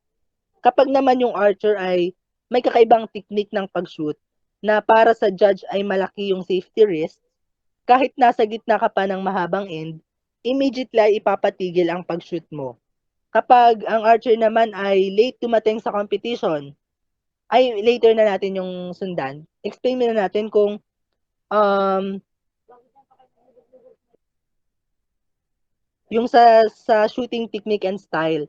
So, syempre, ang archer, may kanya-kanya tayong technique or may kanya-kanya silang technique and style ng pag-shoot. Depende kung saan sila comfortable. So, if nakikita ng judge or ng committee na medyo risky yung style nila or yung technique, pwede nilang ipatigil yon immediately. Para kasi nga risky masyado yon. Paano kung may madisgrasya or may mangyaring hindi naman gustong mangyari, ganon. So next ay kapag ang archer ay late dumating sa competition. So usually nangyayari lang naman ito during the qualification round. Pakibalik po muna doon. Ayan, nangyayari lang naman yung pagka-late ng archer during the qualification round. Kapag nangyari ito, yung archer, isushoot niya na lang kung ano yung naabutan niyang number ng arrow. For example, in the qualification round, we have the 72 arrows, di ba? For saan ba sa second end na ako nakapasok? So, kung 6, 6 yon or sabihin natin pang fourth end, 6 plus 6 plus 6 plus 6, so makakapasok ako sa 25th arrow na. Tama? Sa 25th arrow kasi yun yung pang 7th ano natin. Simula ng 7th end. So kapag nakarating ako sa competition, nang doon na yung isinushoot nila, hahabol na lang ako. Magsisimula ako doon sa pang 25th arrow hanggang sa 72nd arrow. Then the rest, it is considered a missed shot. Unless, unless na-convince mo yung judges or yung committee na reasonable yung naging dahilan kung bakit ka na late or it is beyond your control. For example, you had minor accidents. Syempre hindi naman may iwasan 'yon during the ganyan-ganyan. Hindi naman natin masasabing kung kailan may mangyayari sa atin. So if that happens, pwede kang bigyan ng pagkakataon na i-feel yung mga na-miss mong shot. But at most, 12 arrows lang yung ibibigay sa'yo. So balikan natin yung example kanina. For example, nasa 25th arrow na ako nag-shoot. So may na-miss akong ilang arrow. That is 24 arrows in total. So sabi at most 12 arrows lang yung pwedeng ibigay sa akin. So bibigyan nila ako after nung may shoot yung 25th arrow hanggang sa 72nd arrow, may another 12 arrow ako para i-fill yung na-miss ko. After ko ma-shoot yung 12 kong arrow na binigay sa akin, parang kumbaga make-up shot ko, may 12 arrow pang natitira. So yung 12 arrow na yon, that will remain a missed shot. Hindi na nila ako bibigyan ng another 12 arrow para completely ma-fill ko yung na-miss ko. Paano naman kapag dumating ako halimbawa, nasa first end pa lang kayo, nasa second end ako sumama or sumali. So sa 7th arrow ako magsisimula ng pag-shoot hanggang sa 72nd arrow. Since anim lang yung na-miss kong arrow, anim na arrow lang din yung ibibigay sa akin. Hindi naman nila ako pwedeng bigyan ng 12 arrow. That is unfair for the other archer. And last, kung ilan lang yung arrow na dapat para sa round na yun lang rin dapat yung isushoot. Hindi pwede na, ay gusto ko pa mag-shoot ng isa para di ma-count yung na-miss ko. Mali yun. And it might also cause your disqualification. Kaya sumunod na lang sa shooting regulations. Next.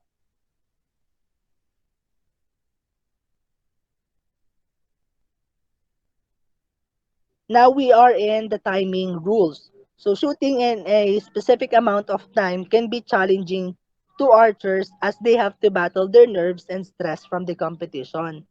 It makes it more challenging for the archers to get a good shot. So next.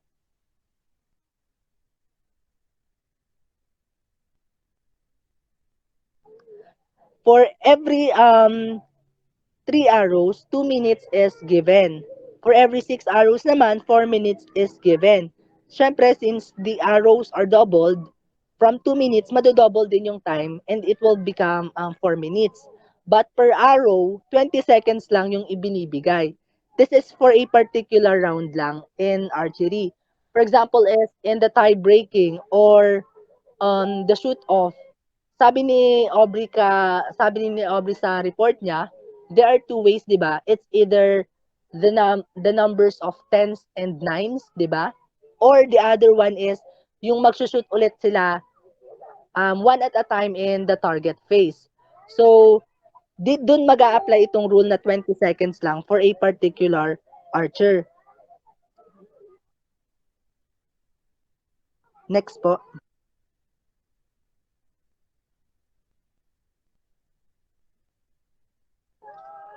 Next is the reshooting rule. So, ito na yung pinag-uusapan natin kanina.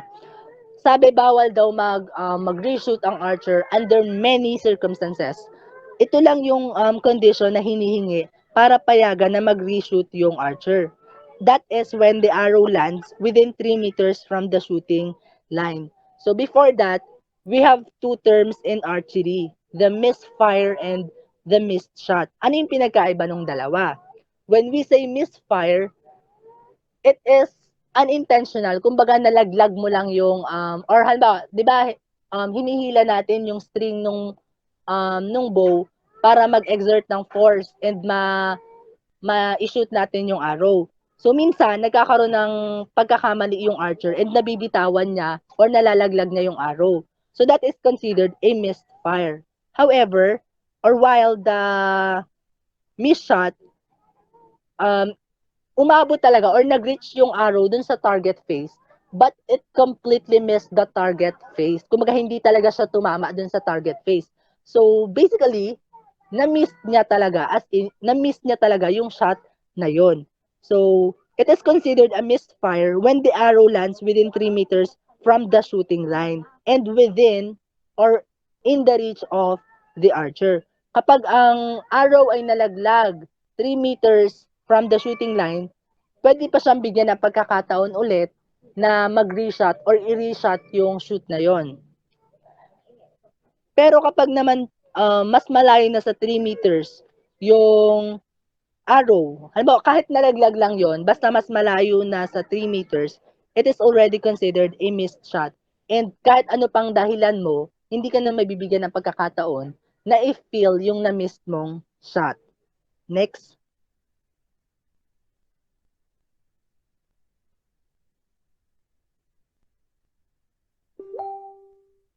Ayan, next is the equipment rule. So since we're talking about the Olympic archery, yung bow lang na ina-allow dito is the recurve bows. And for accessories naman, walang accessories yung pinapayagan because it might lead to unfair disadvantage or unfair advantage ng isang archer sa kabilang archer. For example, 'di ba na-tackle ni Aubrey yung something like a financial or sponsorship, ganyan. If you have many, kumbaga ay binibigay sa lahat as an archer, national athlete. Halimbawa, binibigay sa ang lahat. So there are accessories that may pwedeng makatulong sa to improve your shooting technique or styles, ganyan. Pero in the actual competition, hindi pinapayagan yung mga ganon since yung ibang archer pwedeng wala nun or mas maganda talaga yung equipment mo, ganyan. Kaya kung ano yung ginagamit ng isang archer, yun lang rin yung dapat gamitin para panglahatan. Then the arrow shaft, diniscuss din naman ni Andrea kung ano yung arrow shaft and arrow tip. Ang requirement lang in Olympic archery, the arrow shaft should not be larger than 9.3 millimeter and the arrow tip, the diameter of it should not be larger than 9.44 millimeter. Next.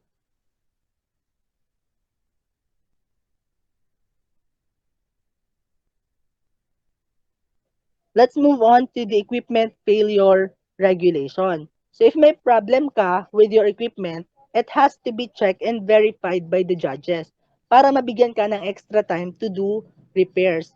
Then after that, magde-decide sila if the archer can still be or can still compete unassisted. Kasi sabi, bawal ang any support from the other kapag magsushoot na yung archer. So dapat unassisted ka. Kaya pa ba nitong archer na to? Kaya pa ba or tatagal pa ba yung equipment niya sa competition?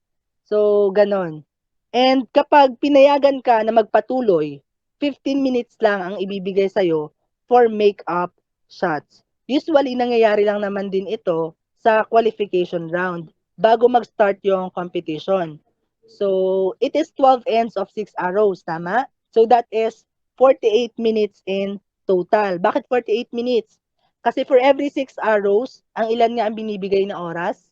Sabi sa timing rule, it is only 4 minutes times the 12 ends na meron sa qualification round. So in total, it is 48 minutes. So hahabulin niya na lang ulit kung saan yung aabutan niya. And another 15 minutes for make-up shots. So katulad din siya dun sa 12, parang katulad siya dun sa 12 arrows na if para ma-feel yung na-miss niyang shot. Pero dito sa equipment failure regulation, kapag equipment yung tinutukoy ha, kapag equipment yung nag-cause ng delay, ganyan, hindi yung arrow yung ibibilangin, kundi yung time. 15 minutes yung ibibigay sa kanya para i-feel yung mga na-miss niyang shot. So, for other rounds, wala nang makeup shots. Kaya dapat very careful yung archer sa equipments niya. Siyempre, for repair, pwedeng mabago yung order ng shooting. Next.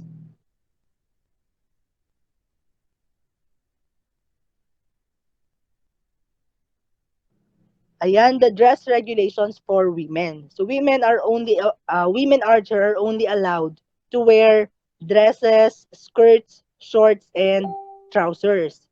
Next, for men naman, they are only allowed to wear trousers, shorts, long or short sleeve shirts. Basta yung top ng archer, both men and women, kapag inextend ng archer yung braso niya parallel sa katawan niya, dapat lalagpas yung top niya or yung laylayan ng damit niya sa fingertips ng archer. And yung front and back ng body nila should be all covered. So, bawal yung medyo exposed yung kumbaga ay outfit ng archer. So next, ano naman yung mga hindi pinapayagan? So no denim or jeans, camouflage cloth, and baggy or oversized pants. Also, no advertising of any kind whatsoever shall appear on the clothing worn by the athletes. And yung shoes lang na pinapayagan in Olympic archery is a sport shoes. For example naman ng bad weather or cold weather condition, pwede ang sweaters, trade suits, and rain gears as long as approved ng committee. So, sinabi rin sa atin ni ma'am, for every competition naman or Olympic competition, there are some kumbaga amendments na ginagawa yung committee kung ano yung amendments sa rules, sa regulations nila.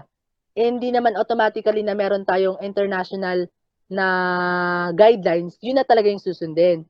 Well, sinusunod natin yon pero binabago natin yon depende sa situation nung nung host nung Olympic competition. So next.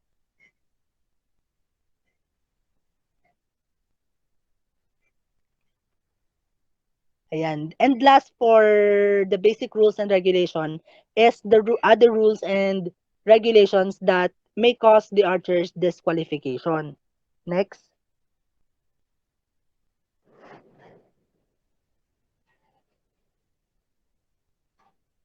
Una is touching others' equipment without consent. So, unang-unang pinagbabawal in Olympic archery is yung hawakan mo, yung hindi mo naman equipment. Kasi, ano siguro dyan is, syempre, as opponents kayo, there may be, thoughts of the archer na pag nasira mo yung equipment ng iba, though it is bad for athletes, syempre, yung ganong mindset. But hindi natin may iwasan yon. Syempre, nagkakaroon tayo ng thoughts na, syempre kapag medyo may palya yung equipment nung kalaban mo, advantage yon para sa'yo. So, yun yung iniiwasan sa Olympic archery. Kaya, yung paghawak or yung simpleng pag-touch lang sa equipment ng iba without their consent is pwede kang ma-disqualify. Depende sa kumbaga intensity nung ginawa mo. But kapag may consent naman or you are chatting with the other archer and then napag-usapan yung equipments nyo, pinayagan kang i-touch yon, pwede naman yon. Basta may consent ng kapwa mo archer. The next is no smoking in the athlete's area. and violation of the anti-doping rule. So paulit-ulit na rin nating naririnig yung anti-doping rule. So the anti-doping rule, it includes the ano 'di ba, prohibitions of the substances harmful to our bodies like yung drugs, ayan, alcohol, cigarettes, yung mga ganong drugs. So kapag may presence ng mga ganong substances sa katawan ng archer, pwede rin yun mag-cause ng disqualification ng archer. So next,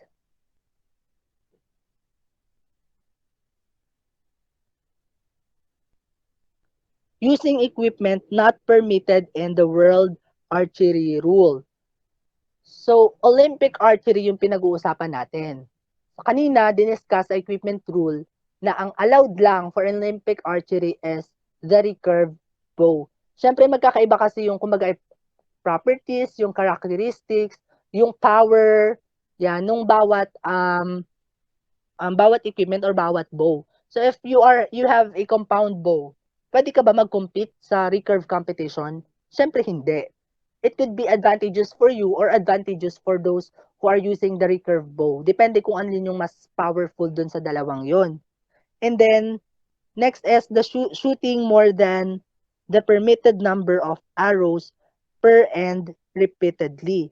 So, gaya ng sabi ko rin kanina, hindi pwede na mag-shoot ka ng mag-shoot hanggat gusto mo. Dahil may na-miss ka, if-feel mo yon by shooting kahit hindi naman inaalaw ng committee or ng judges.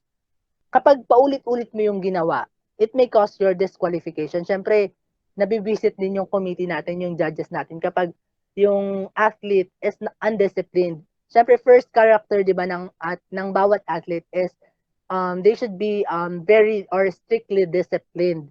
Kasi yun yung um, kung wala yung discipline, kung hindi sila disciplined, paano sila magfa-follow dun sa rules and regulations natin? Magiging unorganized huli yung competitions natin.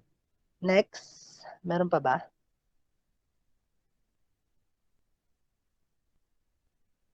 Ayan. So these are the references na ginamit namin or ginamit ko or namin ni Aubrey for the rules and regulations. So that ends my report. Thank you for listening. Good day, everyone. I'm Shinlaidel Albuera, BS Ed Science 2, and I'm the last reporter for the Archery. Latest updates. Ang una ay ang Tokyo 2020 Olympic Games na ginanap sa Yamanoshima Park noong July 23 to 31, 2021. So, mayroong 5 medal events for recurve archers sa men individual, women's individual, men's team, women's teams, and mixed team. So, sa Olympics na to, nagkaroon ang archery ng highest number of medals simula pa noong 1972.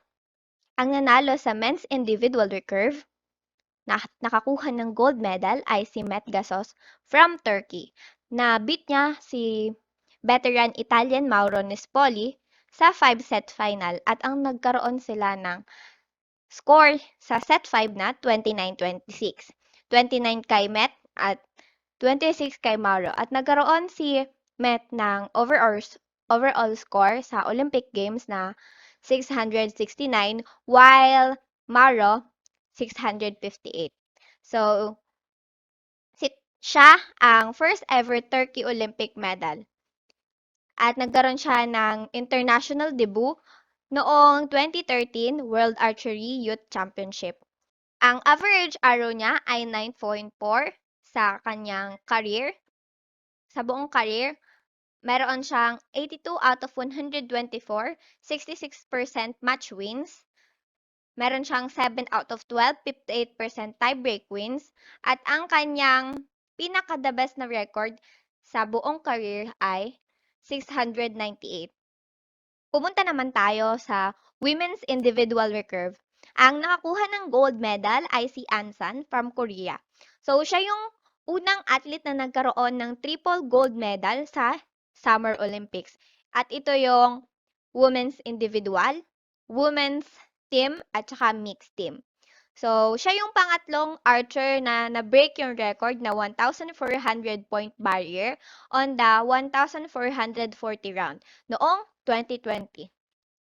So, ang naging score niya sa entire Olympic Games ay 680 points na na-break niya yung record ni Lina Gerasimenko na 673 sa Atlanta noong 1996. So, during 2020 Olympics, nabully siya or na-online harass siya dahil na-criticize siya dahil sa kanyang buhok. Nakikita naman natin na maikli yung kanyang buhok. Pero ang sagot niya lang sa mga taong nag-criticize sa kanya ay, I am here only to talk only about my performance, skill, and the competition. So, makikita naman natin na napatunayan niya yung sarili niya sa mga taong nag-criticize sa kanya. Ang next naman ay sa Paralympics 2020 sa Tokyo, naginanap sa Dream Island Archery Park in Tokyo Bay Zone noong August 24 to September 5, 2021. So, ang nanalo sa men's individual recurve ng gold medal ay ang USA na si Kevin Matter. Tinawag siyang Rooster dahil sa kanyang striking red hair. So, meron siyang pilot license para sa hand-operated glider planes. So, nap-aksidente siya kaya na-paralyze ang kanyang both legs. Ang average arrow niya is 8.62. Ang win matches niya is 7-1, 88%. Tiebreak wins, 1-1, 50%. At ang kanyang pinakamataas na naging score sa kanyang entire career ay 617. Para sa women's individual recurve naman, ang nanalo ng gold medal ay si Zara Nemati from Iran. So, isa siyang activist, disabled from Iran. Nagkaroon siya ng 3-time Paralympic champion at siya ang kauna-unahang Iranian woman na nanalo ng gold medal. So, speaker siya globally at tungkol ito sa rights ng women sa sports at yung mga taong disabled. So, first United Nations Ambassador of Global Understanding siya. At nito lang 2021, nag-join siya sa Athletes Committee ng International Paralympic Committee. So, dati siyang black belt taekwondo bago siya nakasama sa car accident noong 2003. Kaya na-paralyze yung both legs niya kasi nagkaroon siya ng spinal injuries. At siya ay kinilala bilang most influential para-archers. At nito lang Tokyo 2020 Paralympic Games ay siya ang naging flag bearers ng Iran. Meron siyang highest win rate na 1. Ang average arrow niya ay 8.5. Match wins niya ay 50 out of 70, 71%.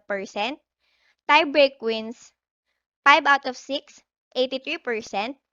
At ang kanyang pinaka mataas na score sa entire career ay 661. At ang world ranking niya ay 1 sa Recurve Women Open. Pumunta naman tayo sa world ranking ng Recurve Men. Si Brady Ellison from USA ang top rank 1. Si Matt Gasos from Turkey. Galsan Basarsapov from Russia top 3. So, una ay si Brady Ellison from USA, 33 years old. Meron siyang multiple Olympic medal. At noong 2019, World Archery Champion siya. Siya ay recognized as the most successful archers of all time. Pero, nung siya ay bata pa, nagsuffer siya sa leg Calvé-Pertis disease. At nagsuot ng braces for quite some time. So, noong kasagsagan din ng Rio 2016 Olympic Games, nagkaroon siya ng health issues sa kanyang knees. Meron siyang average arrow na 9.4, match wins na 271 out of 355, 76%, tiebreak wins 31 out of 47, 66%, at ang kanyang pinakamataas na naging score sa kanyang buong career ay 702. Ang rank 2 ay si Met Gasos. Siya ay nabanggit na natin sa unang bahagi ng mga slides, kaya pupunta na tayo sa rank 3. Top 3 o rank 3 ay si Galsan Basarsapov from Russia, 27 years old. So, siya ay isang student at nag-start siya ng kanyang archery noong 2009. Ang international debut niya ay nangyari noong 2013 at ang kanyang highest win rate ay 2 noong July 12, 2021 sa recurve men at mayroon siyang average arrow na 9.2, may match wins na 51 out of 73, 70%, tiebreak wins na 8 out of 10 or 80%, at ang kanyang pinaka-the best na score sa entire career ay 679. So, pumunta naman tayo sa World Ranking Recurve Women. Ang una ay si Ansan from Korea. Sunod ay si Deepika Kumari from India. Pangatlo ay si Elena Osipova from Russia. So, ang una ay si Ansan from Korea, 20 years old. So, nabanggit na natin siya kanina kasama ni Met dun sa unang slides. Kaya naman, dadako na tayo dun sa rank 2 ng recurve women. Ang pangalawa ay si Deepika Kumari from India, 27 years old. So, siya ay flag bearer ng Indian sa Olympic Games nitong Tokyo 2020 Olympics. Siya ay nakagkaroon ng highest win rate na 1 sa recurve women. Ang kanyang average arrow ay 9.2. May match wins siya na 130 out of 182, 71%. Tiebreak wins na 15 out of 25, 60%. At ang kanyang pinaka-the best na score ay 686. At noong 2012, 2018, 2021 ay nanalo siya ng 3 medal sa World Cup. Ang rank 3 naman natin ay si Elena Osipova na 28 years old galing Russia. Siya ay nagkaroon ng silver medal sa individual at team nitong Tokyo 2020 Olympic Games. Nag-start siya ng kanyang archery career noong 2010 at nagkaroon siya ng international debut noong 2013. Ang highest win rate niya ay rank 2 sa recurve women noong August 2, 2021. Mayroon siyang average arrow na 9.1, match wins na 28 out of 44, 64%, tiebreak wins na 3 out of 5, 60%, at ang kanyang pinaka-the best na score sa entire career niya ay 684. Pumunta naman tayo sa Philippine updates sa archery. So, alam nyo ba na mayroon tayong naging judge sa World Archery noong Tokyo 2020 Olympics at ang kanyang pangalan ay Carla Cabrera at siya ay sa line judge. Hindi na ako nakakuha ng picture niya sa internet kasi hindi ko talaga mahanap yung mga pictures niya. Pero, nakita ko lang yung pangalan niya dun sa record book ng official result. Pumunta naman tayo sa mga manlalaro natin noong 2021 Archery Final Olympic Qualification Tournament in Paris, France. So, si Monica Beduare ay nakapunta sa round of 16 at natalo siya ni Evangelia Pizarra sa 6-2. Sunod naman ay si Pia Beduare, Riley Silos, Jason Feliciano na natalo sa isang laro nila. Si Pia ay 2-6 kay Malaysia in Fusi, si Riley na lost kay Ukraine, si Jason na natalo sa Sri Lanka na 2-6. Sila din ay umattend sa Paris 2021 Hyundai Archery World Cup stage. So si Jason, nagkaroon siya ng 610 na points at nakatungtong siya sa rank 109 at ang kanyang world rank na ngayon ay 165. Si Riley Silos naman ay nagkaroon ng 595 score at nakatungtong sa rank 115.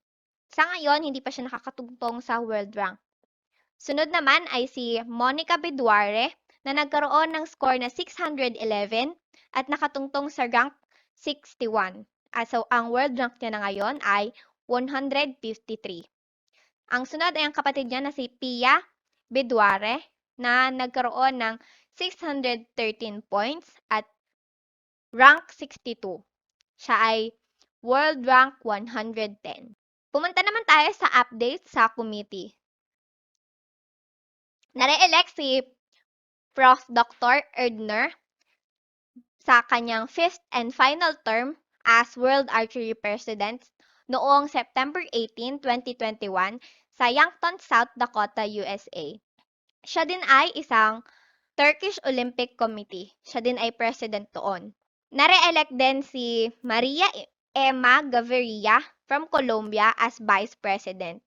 At na-elect naman na bago si Thomas Han from Korea dahil nag-withdraw ng candidacy si Sangguan Kosavinta. At sa member naman, na-re-elect si Greg Easton from USA, Vladimir Ischiev from Russia, at ang bagong member na si Sweden, Karina Olson. Sila ay tatayo bilang member, vice president, and president until 2025. Dako naman tayo sa mga upcoming events sa archery. Ito yung mga international events na kilala sa archery. Ang una ay sa Dubai 2022 World Archery Para Championships na magaganap sa February 19 to 27, 2022. Kasama dito ang recurve and compound event. Sunod naman ay ang 2022 Asia Cup Phuket. Ito yung World Ranking Tournament Stage 1 sa March 14 to 19, 2022. Kasama dito ang recurve and compound event. At ang huli ay ang Archery World Cup sa Antalya 2022. Ito yung stage 1. Sa April 18 to 24, 2022. Kasama dito ang recurve and compound. Ito po yung mga reference ko na nagamit. Maraming salamat po. Yun lamang po ang aking report. Sana po ay may natutunan kayo sa aming lahat. And good day again. Thank you!